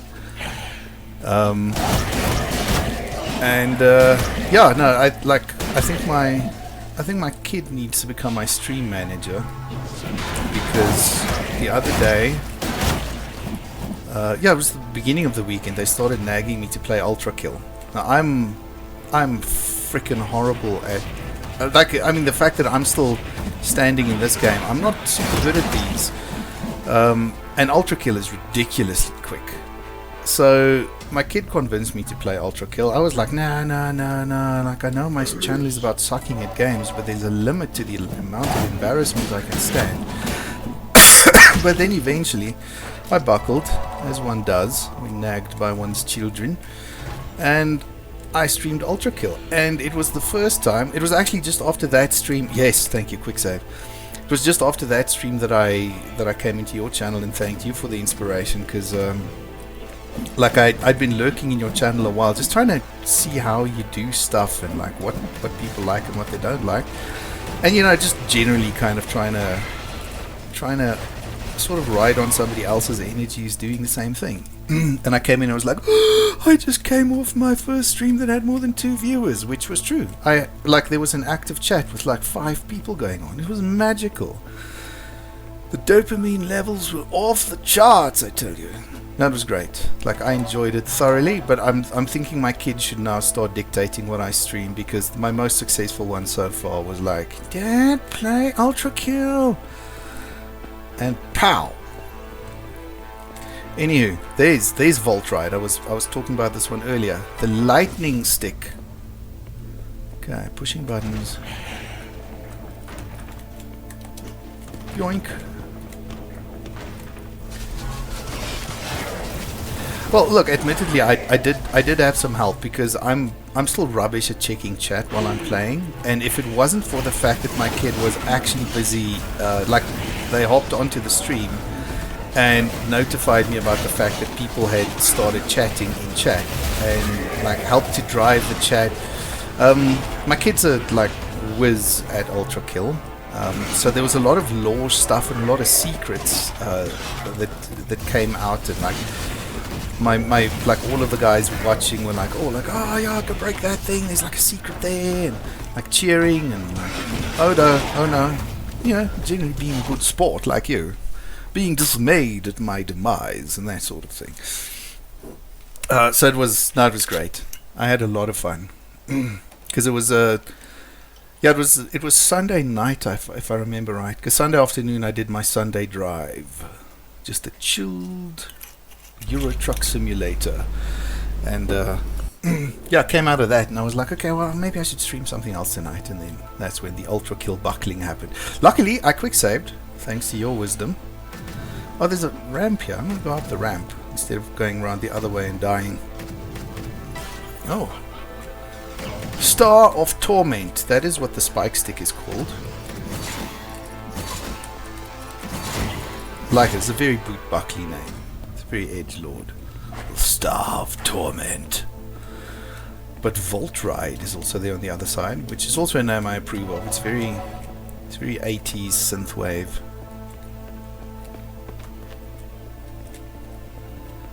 Got to figure out where I am. The level design in these games, well, this game it's it's awesome. I love it, but I get lost so easily. I don't have a ridiculously good sense of direction to start off with, and then they throw these giant levels with all sorts of twists and turns at me. Okay, overkill. There we go. Oh no, taking way too much damage. I'm going to attempt not to submit you to on-hold music again. So I'm gonna panic rant while I shoot planets at them. Oh, there we go. The water planet did the trick. I'm out of planets. Just be yourself and keep talking. It's that simple. Yeah, I think that is the key. Like all of the very successful YouTubers are always like, if I watch their little breakdowns of their own careers, they're like, yeah, when I started out, I was like, I did this fake American accent, and like I didn't get any viewers, and I didn't know why, and then I just went to my normal accent, and I just started yelling at the screen, and blah blah blah, and that's when they started doing well. I did get a very nice compliment the other day from also like a random viewer who popped in, who said that they found it very refreshing that I'm not shouting at the screen like a YouTuber. Quick save. And I was like, oh, it's kind of my thing. I'm a calm panicker. I panic on the inside. But yeah, all the hints I see is like, just be yourself, because people aren't coming to your channel, or like repeat viewers, they're not coming to your channel to watch somebody else. There's lots of other people doing other stuff. Just you do your thing. You'll find an audience that just wants to watch you do your thing. So, well, that's how it is. And at least I'm going in with realistic expectations. I'm not expecting to become like a million subscriber overnight kind of thing. I was quite honestly surprised on Sunday night when I had that many viewers. I'm lost again. There was a lift of some sort somewhere. Oh, why, thank you. Soothing and easy. I find my own voice to be nasal and annoying, but I'm very happy that that outside, like outside my head, it's better. always nice to hear. Thank you.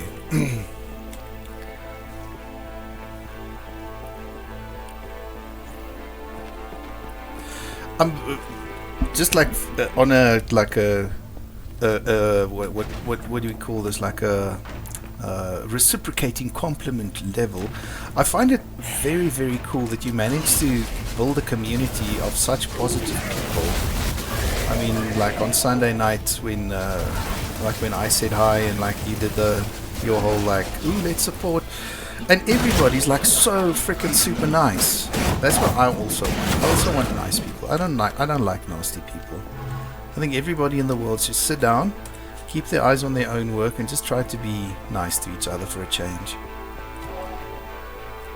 So yes, I also want to build a healthy community, like a wholesome bunch. I fell down a thing and now I feel stupid. Okay, I'm gonna mash people with an axe. Talking about being nice and then mashing people with an axe. Isn't the wonderful world of gaming just strange that way? Okay, back to the lift. And hoopla across. Okay, I need the silver key. I'm just going to hit that quick save button again. That's another habit I need to get into. Whew.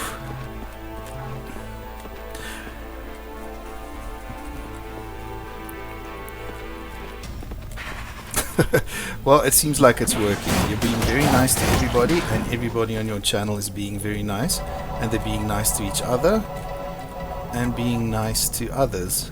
Well, there was a message, I missed it. Oh wait, it's like written on the walls. 1. The lunar worshippers. 2. Must be silenced. Okay, well I suppose they should have... They really needed to number it, because if I went the other way it wouldn't make sense, would it? Our time is at hand. Their heresy knows no bounds. Must be silenced.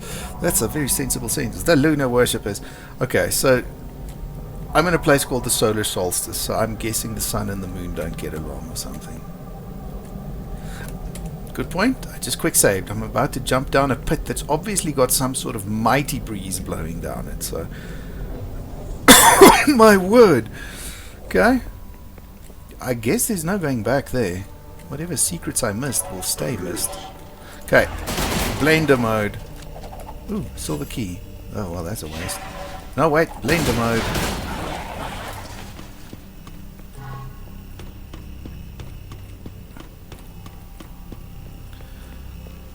Well, I really like having you here. You remind me to quick save and you say nice things. Hee hee. It's good stuff. Very good stuff. Wait, am I...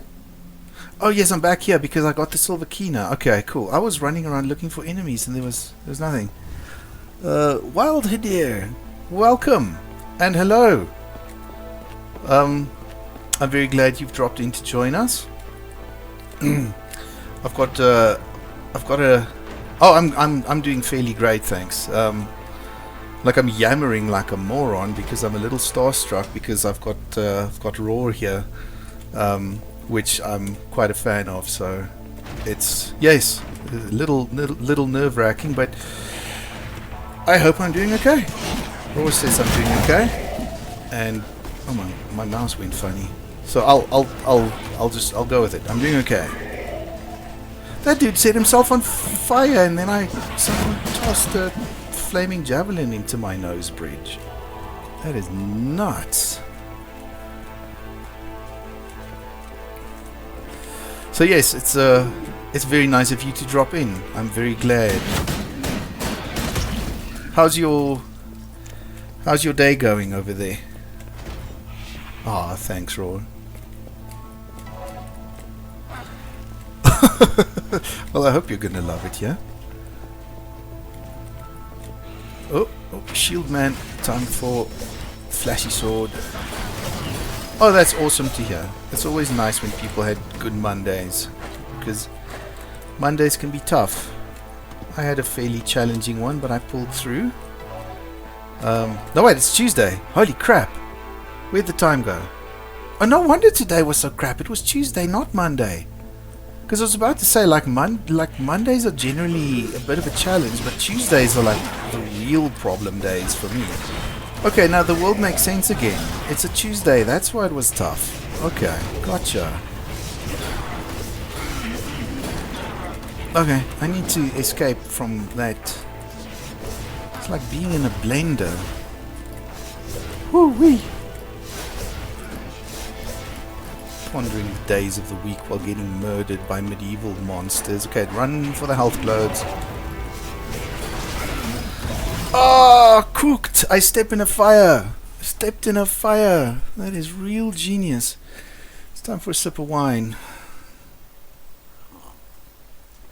There we go.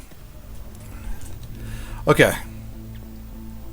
The only reason I don't have to do that much over again is because I kept getting reminded to quick save by kind people. Ah! I'm gonna start breaking all the fiery things now. Cut down on the embarrassing death.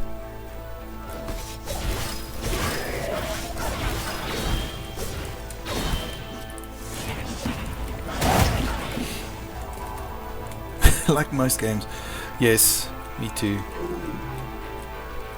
Maybe we should have like some fighting game throwdown at one point. I'll go down quick, but then I will sit around and I don't know, make jokes. Did I just burn myself again?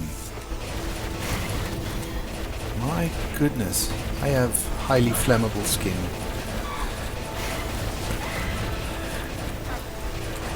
That friend of mine that got me into fighting games and Twitch, I actually wanna do a thing with him at some point where we just like chill and play fighting games and chat on Discord. I mean, he's like ridiculous. Oh man, I got spiked and fell.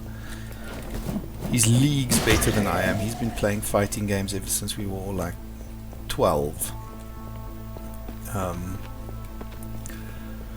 But I just think it'd be fun. Kick back, relax, beat the shit out of each other and chat. Just got a message of some sort. I wonder if it's important. 1 second. I'm not leaving. I'm just checking. My phone is very close. No.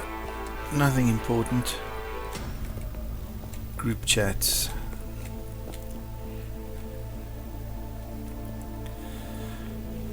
Was Eddie was in Tekken Tag as well? Because I can't remember if Tekken 3 or Tekken Tag was the one that everybody was playing. Like even non-gamers had a PlayStation and they were playing some version of Tekken. And they were all better at it than I was.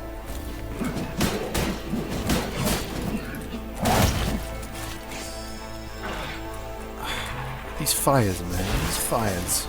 Okay, golden key. Quick save. Now I must just remember when I quick load. Wait.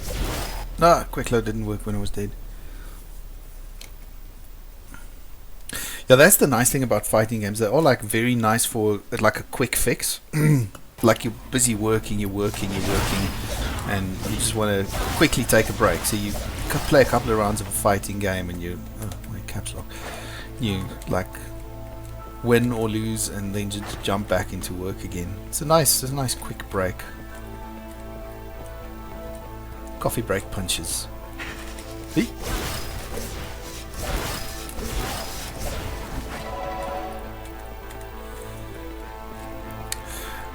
Saror, do you own and play Tekken 8?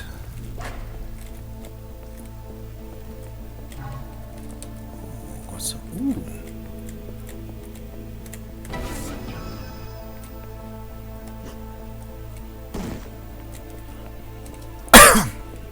Yeah, I don't know who asked first there because of the delay. Like I don't know, I think my favorite game ever. I don't really see the world that way. I've got so many because I've got so many good memories from so many different games, and they're quite different. Like I've always loved the Souls-like games. Like Dark Souls 1 has like a special place in my heart that it'll always keep. Same with Demon Souls. And at the moment, I mean, like Elden Ring is just the thing that keeps me up at night. But then also, I think one of my all-time favorites is Daggerfall, the old Elder Scrolls game. And then I've got extremely fond memories of playing GTA San Andreas when I was still a young man. So for me, like, I don't know, like, I can't really say this one is my favorite of all time. They've all got like these special memories that I attach to them. So they all have their place. I'm gonna play it on your PlayStation 5.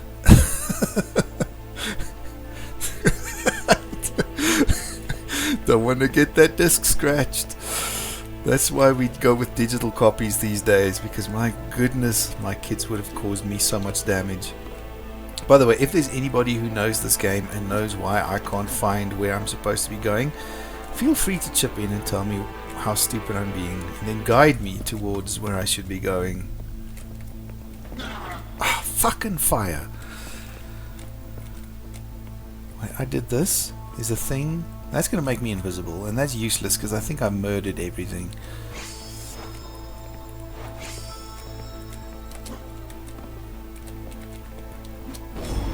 Secret area found. Ooh. The sun brings warmth and a good life to those who would worship. Okay. That's very nice.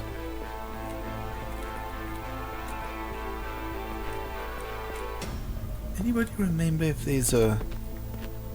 Stabbed your PS4 with a fork? What did the PS4 do to deserve that?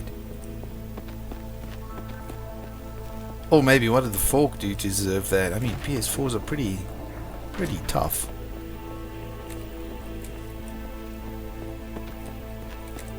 I want that purple thing. Huzzah! Got it! Smooth.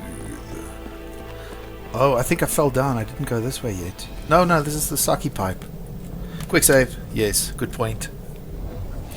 Okay, back down the sake pipe. I am so lost. Okay. There's darkness on the horizon. I have kept the key here for safekeeping. Guard it well, brothers.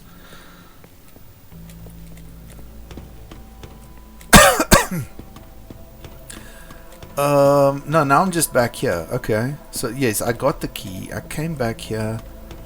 Good golly gee. I am super duper lost.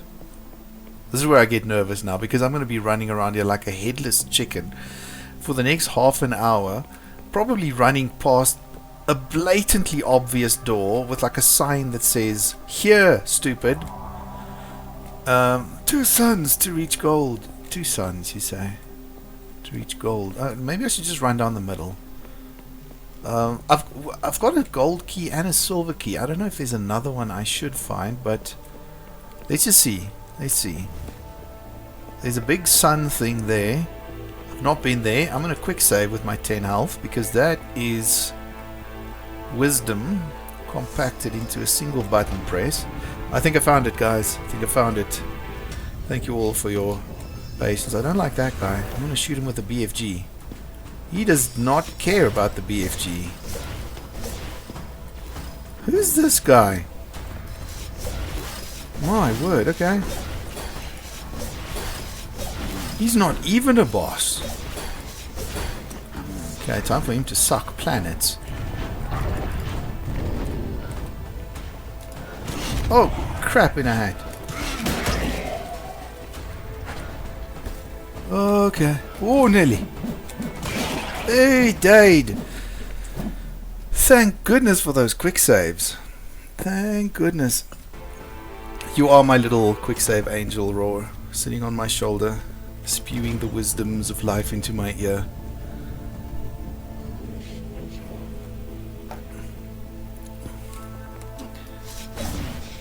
Aha! Headshot!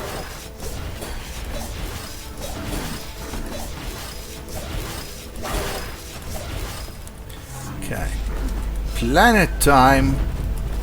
Oh crap, his buddy joined the fight. There we go. Launched him. I am also the kind of moron in games like this that would shoot the rocket launcher at the guy's head instead of his feet. We have studied the light. Revelation is at hand. Oh, that's good. It's always nice when you didn't waste your time.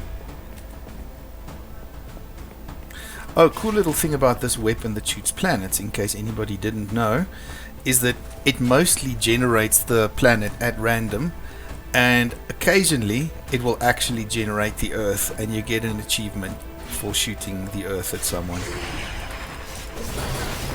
You know, just for fun. I like little hidden secrets.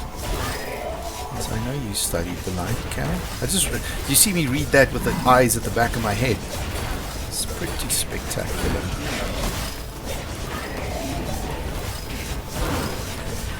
Okay.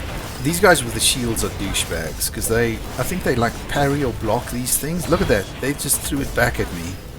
Okay. Time to Vault Ride. Ah, so much for that idea. Okay. That's what I get for trying to be all cool. Because the nice thing about Vault Ride is when you zap a guy, you keep zapping him, he explodes and zaps everybody around him. Always fun. Okay. BFG. Oh, I've got another shot with the BFG. Okay. It's whoopla. I want to get the other guys into the room as well, because where did they come from? Oh, there they are. Hello. Ooh. Okay, that I would say that was successful. That worked. When this is done, I really must remember to quick save. I don't want to fight that big dude again. He's less fun than he seems. He dances better than me. Dude's lying on the floor, but it's only his legs. Look, air legs. I said floor instead of air. Jeebus. Okay, quick save. Well, yeah, the blend. Next time I should actually. Oh, but I don't have enough. Like the soul bar is not full, so I can't do the blender yet. Dang. I should use the blender thing more often though. It's like when I play Elden Ring. I see people play it, and it's like they're so much better because they actually use the special weapon skills, and then there's me for some stupid reason going, let's make this game harder than it should be, and I'm just like, just gonna use normal attacks through and through. It's like those M1 killers in DBD. No fancy tricks, they're just gonna show you how much better they are than you. Oh, another big dude. Ah, the soul bar is almost full. It's close. Ooh, that was cool. BFG, I don't have BFG ammo. Okay. I wonder if these guys can parry planets. I don't think so. Hey. Oh, he's just rubbing it in my face now. He's just standing there. He's like, I'm not gonna come to you. You're gonna have to come to me. I'm gonna tell you what I'm gonna do. I'm gonna hold out my fist here. I'm not gonna come to you. But I expect you to walk up to me and walk into my fist with your nose. Ah, there's an axe. This guy's weird. What's happening?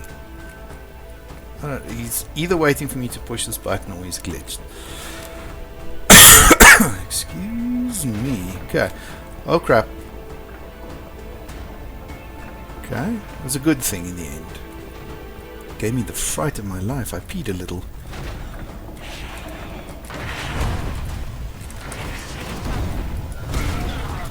Ah, frickin' fire! Oh, I haven't quick saved in too long. Okay, I'm gonna. Oh, that's not a button I need to press. Dodge the fiery javelin.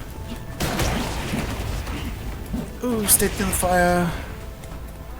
Okay. You guys, I'm gonna shoot you with water bubble stick. It's not really doing that much, is it? Step on a button. Ooh, ooh, why is there fire falling? Okay, okay, I'm not dead yet. Not dead. I see a health globe. Oh, okay. Owie! My situational awareness is absolutely shit. I can do blender though. Next big enemy. I'm gonna feel the wrath. Oh, but this looks like we're heading towards the end of the level. That's usually what that glyph there means. My eyes stained by dark visions, I shall seek guidance at the tower. Anon! Okay, this should be... Oh, yes, okay. Oh, it's not the end of the level, but it is the ice... No, it is the... I was confused there. They threw the eye-shredding blue tinge at me. I'm going to quick save as soon as the next level loads up because... Ooh-wee. You don't want to hit the... Like, accidentally hit the restart level button with this game because then you start with none of your weapons. It's a cruel, cruel thing. Okay, full health. Full health, that's excellent. Right, right. Okay. Where did these guys come from? Okay, it must be secret doors opening, because this game is not the kind that just like spawns them in randomly. Javelin, eyeball. It sure is a lot of them. Oh, thank you. Thank you. I will take the GGs. And I will run with them. Okay, lift. Okay, blender time.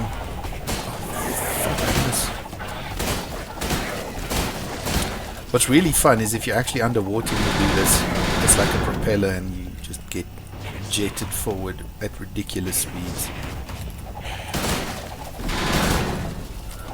He blocked it. I disapprove. Chop off his friend's head in disapproval.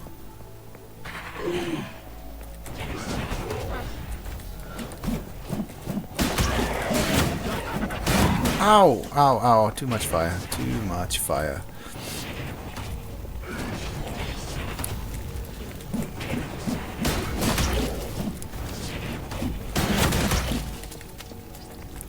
So do you guys ever get the chance to just like kick back and watch a movie?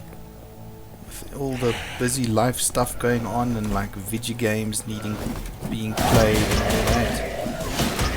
Because I don't honestly quite remember the last time I watched a movie. Like occasionally my kid and I on a Saturday night go like, okay, it's movie night.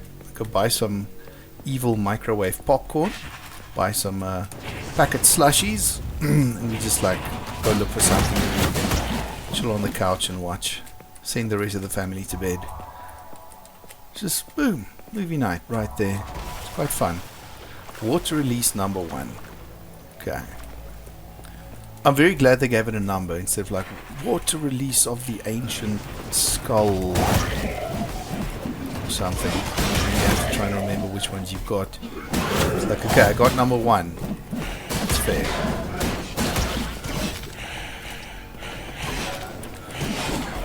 Okay, and the reason I ask is also because like I would like to get to a point in life where I just kick back and actually watch a movie, even if it does take me like 3 weeks to watch it in 3 separate sessions. But I don't know. I know movies exist and they are a legitimate form of entertainment. I just I don't even know what's going on in the world of movies anymore. It's all work, video games for me now. Do movie nights on Friday in the Discord. Oh, cool. Yeah, sorry. Like, I haven't gone through the entire Discord thing. I saw the Twitch self promo thing, and I saw people weren't super shy to pimp themselves out there. So I decided, okay, I'll partake, and if anybody tells me not to, I'll apologize. I haven't actually looked at what the rest of the... I leveled up the other day somehow. And to be honest, I don't know what that means. That's my fault because I should be getting to know the community a bit better than I have been. So I'm sorry. I apologize.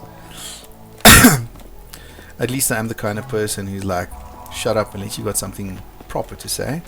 So I don't go, oh, here comes the retina shredding blue. How's that? That is horrible. But honestly, like, that's probably the only bad thing about this game. Because this game is perfect. Perfect! I do enjoy it though. It's cool. It's like grown-up Hexen, because Hexen was actual bullshit. Oh, what's nice here is also you don't have an oxygen meter. You're playing a super tough bloke with a fancy metal hat who can hold breath for the foreseeable future, I guess. Wait, do I have BFG ammo? No, I do not have BFG ammo. Okay, suck planets. Okay, don't shoot planets at the space guys. Cooked! Stepped in the fire once again.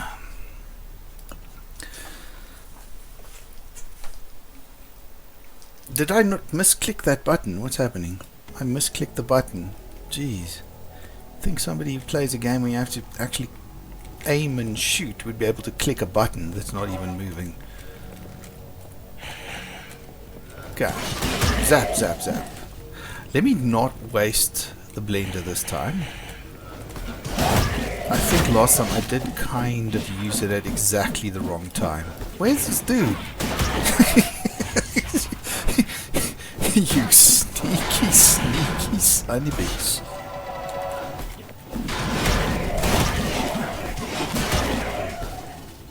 Oh, another one. Okay. Here we go. I've created a lovely flesh carpet. Let's use something that shoots.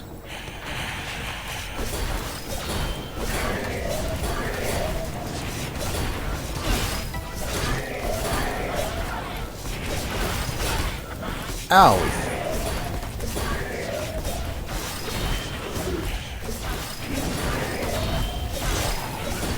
Now see, part of the mistake I think I made here was trying to be all fancy, because when the game starts you can pick difficulties, but it's not like a menu. They've got these areas you run to and these portals you jump through for like easy, medium and hard.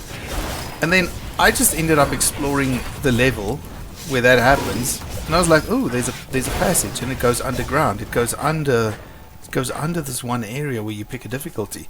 And there's like, start evil difficulty. So of course I went like, yes, I'm odd, I can do this. And that's where I'm stuck now.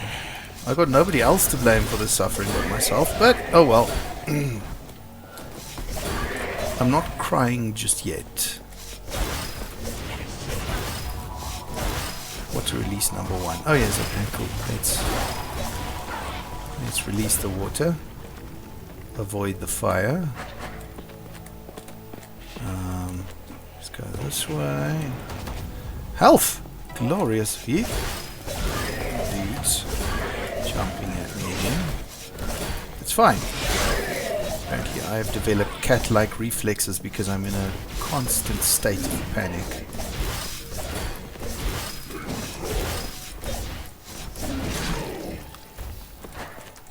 Because I do remember a while back in chat we were talking about like favorite games, and I did a rank, but I'm always interested in knowing what other people's favorites are, even if it's more than one, and like why it might have a special place in their heart. So if anybody in chat wants to share a little, I would take a break from fighting to read your stories.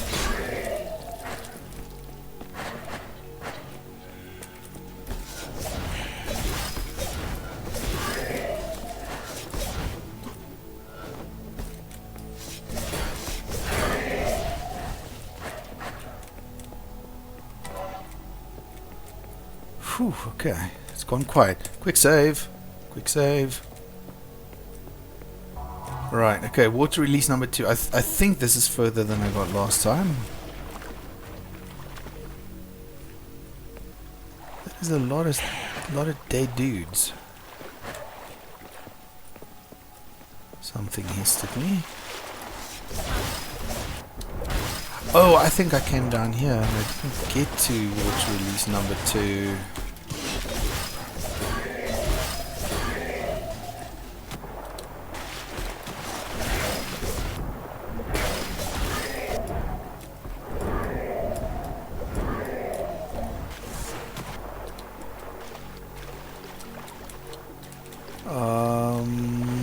Okay, this is water release number 1. Okay, so I think the deep eye shredding water is where I need to go. Let me just get some more Mana.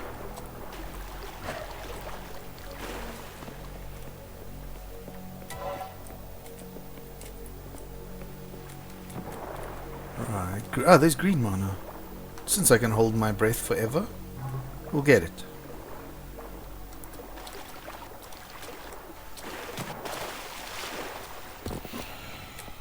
So one thing about Twitch streaming that I also do not know at all is, like, what's the etiquette about, like, getting towards the end of your stream? Because I think, according to the schedule, I said it was going to be like 8 to 10, but then I ended up having a lot more fun. Like, do we just go like, hey guys, it's been fun, I'm out? Do you like... Do you like give them a 5-minute warning like I have to do with my kids? I just got hit in the face so hard. Oof. Sliced. Oh well, I guess I'll just wing it. We'll see if I annoy anyone.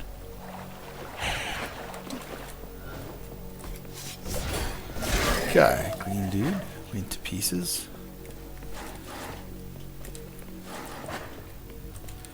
Get some health over here and head back into the fray. Zap. Right, okay. Got dudes.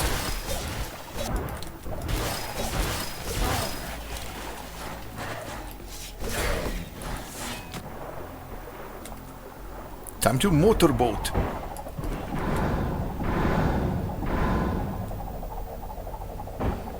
Blap.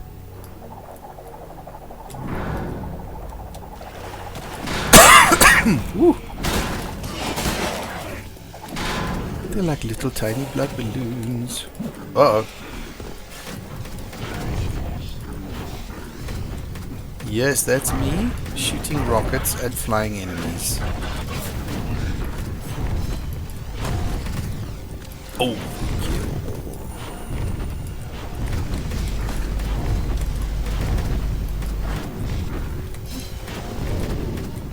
Haha! Wait, where's Volt Ride? Ah, no, that's not working super well. Just shoot you guys with green sword thingies. Or, better yet, homing blue bubbles. Then I don't have to worry too much about aiming myself. Like having the computer do the work for me. Uh-oh. This bodes ill. Game auto-saved. That's a rare treat.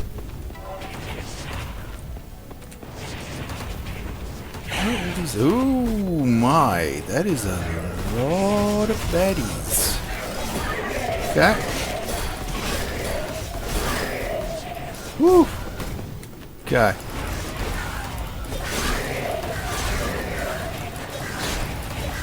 Right. Zap, turn them all into water.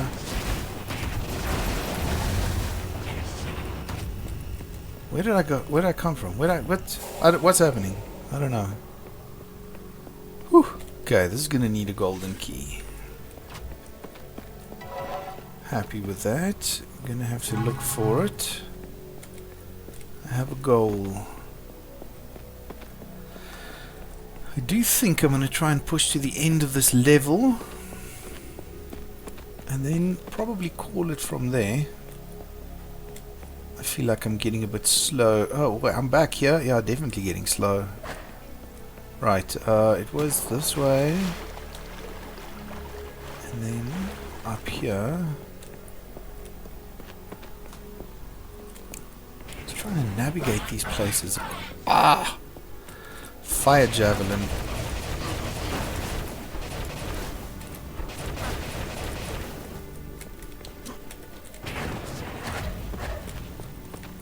Grab the souls because they help.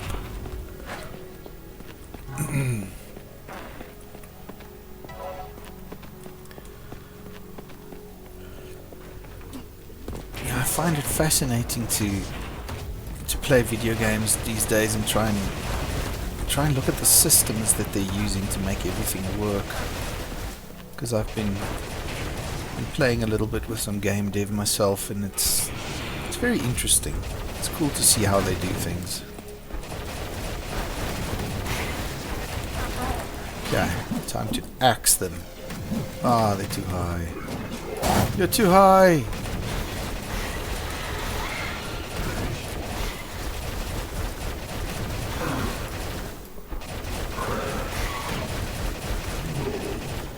Okay, I think I vanquished the current threat. Okay, more.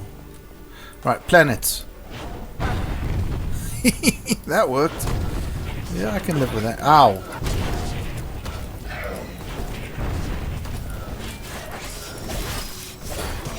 Oh, I just gotta keep an eye on my health, because that's my problem, is that I just keep running. I think I'm Superman, but I'm not. Oop! They were guarding the rafters. Do.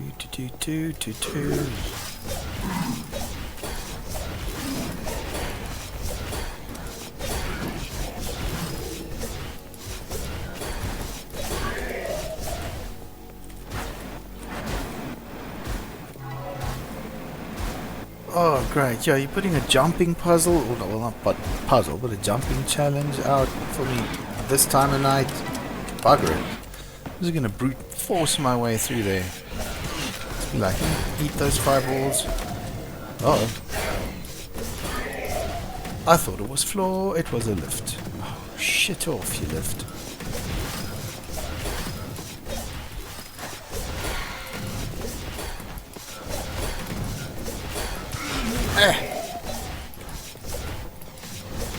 Okay, grab some stuff.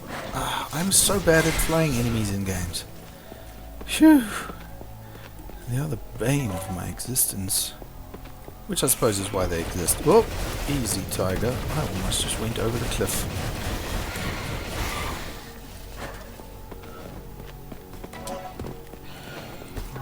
It's a good thing it made my brain itch at the last second.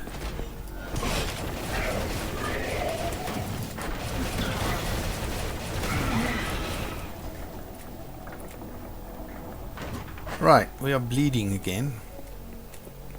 I think that's what I'm going to be calling these streams from now on. We are bleeding again.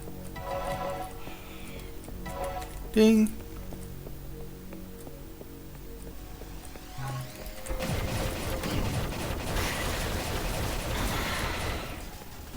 There we go. Righty ho, get some green mana. They really do like their flying angel folks here. Just hope my blue mana lasts. Oh, 3 of them at a time. There you go, triple threat, hat trick. Insert 3 related terminology here. Kinda glad I didn't fall for that nonsense. They wanted to Dark Soul me.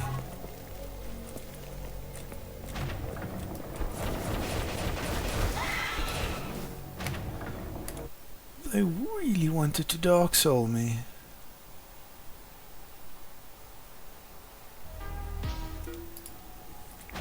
Okay, now we'll go down here.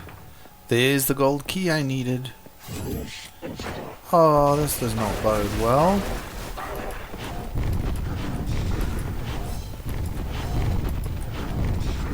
Do I have BFG ammo? I don't.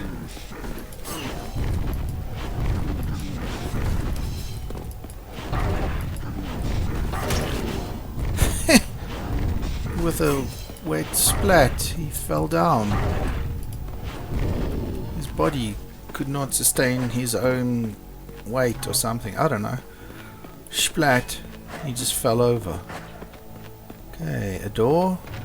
Gold key. Oh. More bad guys, of course. It's like we're playing some sort of boomer shooter.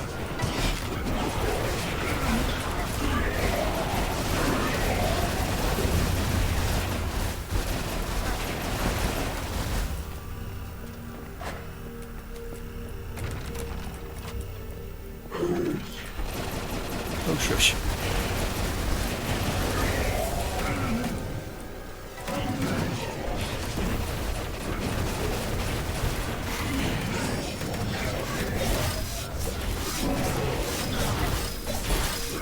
Oh, Nelly.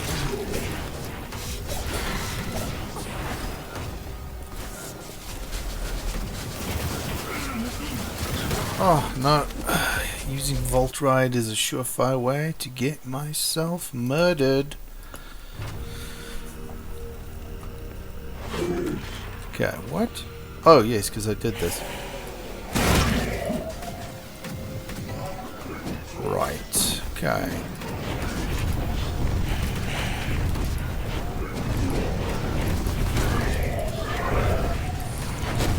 At least the fire they put on the floor also kills the other bad guys.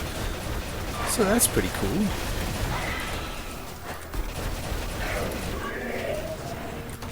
Right.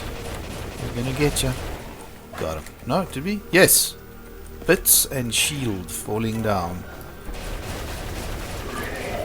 Oh, these jumpy leapy guys are a bit much. Time for planets. Oh, that guy's dead. What the crap in a hat? Okay.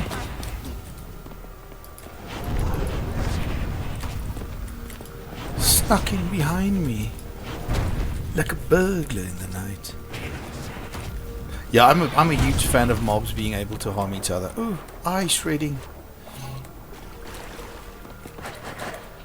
I always feel like if they're going to put down fire and it's going to hurt me, it should hurt them as well.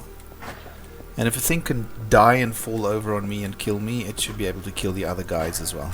The first time I was introduced to that concept, I thought it was spectacular. It was playing a Warhammer game.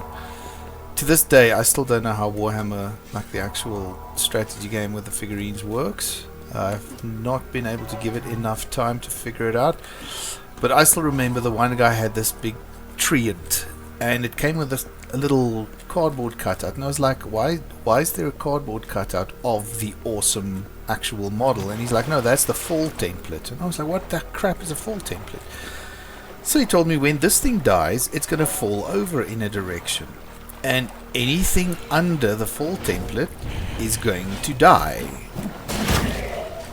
It blew my mind that somebody actually thought of doing that in like a tabletop strategy game. It was nuts.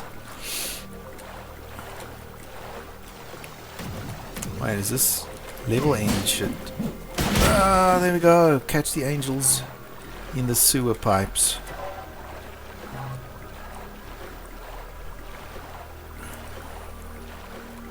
Okay, so Warhammer is Warhammer is something that I've always been fascinated by, but there's so much, because you've got Warhammer and you've got 40k, and they've both got like their own factions and their own lore. And I know people who know a lot about it, and it's fascinating to hear them talk about it. But I'm just like, wow, I've got so much else going on. I would love to be able to just sit and absorb this all. Because somebody thought of all of that stuff. Well, probably more than one person, but still, it's amazing. And then, like, it's very intimidating. Especially when it gets to the tabletop stuff, because the rules are very, very complex. Because the rules effectively account for almost every eventuality you can think of. I mean, you go and you play something like Vermintide 2, and even that, like, the rules are just hidden from you, but there are still multiple rules running in the background there with, like, flanking and, like, height advantages and stuff like that. One of my favorite games is Mordheim, City of the Damned. I am so bad at it, but I love it because it's got systems upon systems that dictate everything that happened. It's nuts. It's insane. I die a lot, but I die happy. I'm lost again. So I'm looking for a door that needs a silver key. There was the flood control. I stepped on it and didn't do much. Okay, so Remember, this was a murder corridor.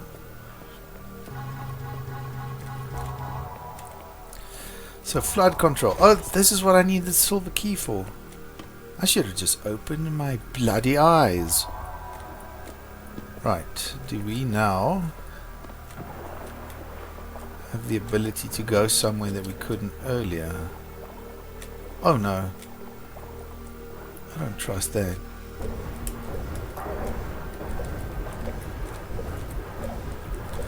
So Wild, what I know you said earlier you like most kinds of games. Jumping into a rift into one's human. No, it's all good. You enjoy yourself. I was gonna ask like what kind of games you're into at the moment, but I guess Once Human is definitely on the cards. Now it looks like I'm approaching the end of the level here. Oh my word! I'm gonna have to make a plan to survive first. Okay, I'm gonna just try and melt them. Oh, it's not working. Oh, now it's working. Right. Oh, crap in a hat. There was one more. Right. Okay, there we go. Am I alive? Okay, yeah, there's the end of the level. So this is also me approaching the end of my stream because, like I said, I'm getting slower and slower now. It's getting harder to try and focus on the game alone. Close shave. That I've never had that. That was a new Steam achievement. You probably heard the little giddy-giddink happening there. So, huzzah! We progressed into the new level. I'm going to quick save it here. And then, let me see. Yeah, that achievement sound. It's so cool because, like, it makes you, like, it triggers that thing in the head that goes like you did achieve something. So Once Human, I played in like one of the closed demos of ESO. It was very, very cool, but at the time I didn't have money to subscribe to actually like play it properly. I really wanted to though. It seemed like it was really cool. And Diablo 4, it's a bit of a divisive one I hear. I personally don't have it.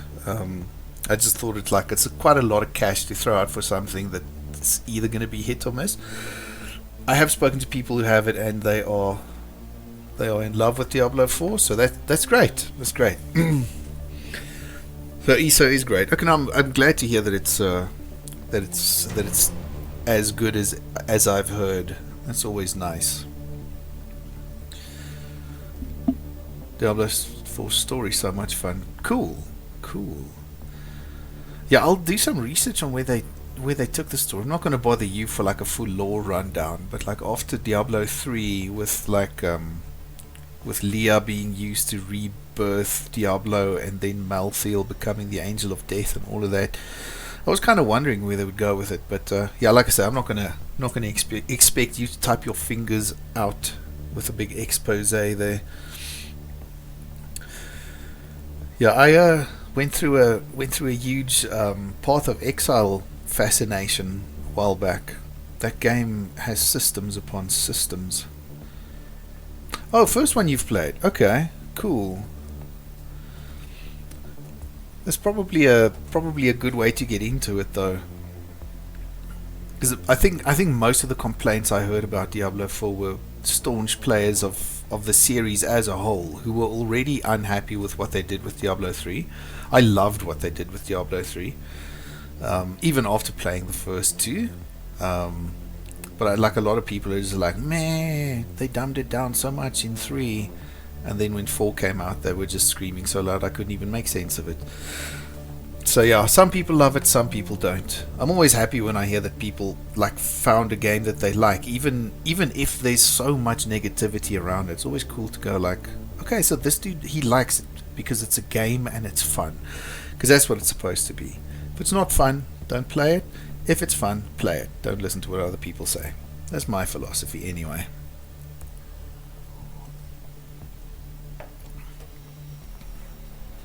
But with that, Wild, I bid you a fond good night. I'm not sure if Raw is still around, but good night to you as well. Thank you guys for watching. I mean, this was a treat. I was like totally starstruck when Raw jumped into the stream. I was like, what do I say? What do I do? But yes, no, kind words of reassurance were given. It's been great. I look forward to having you guys on stream and watching you guys stream. All the best. Stay great. Good night.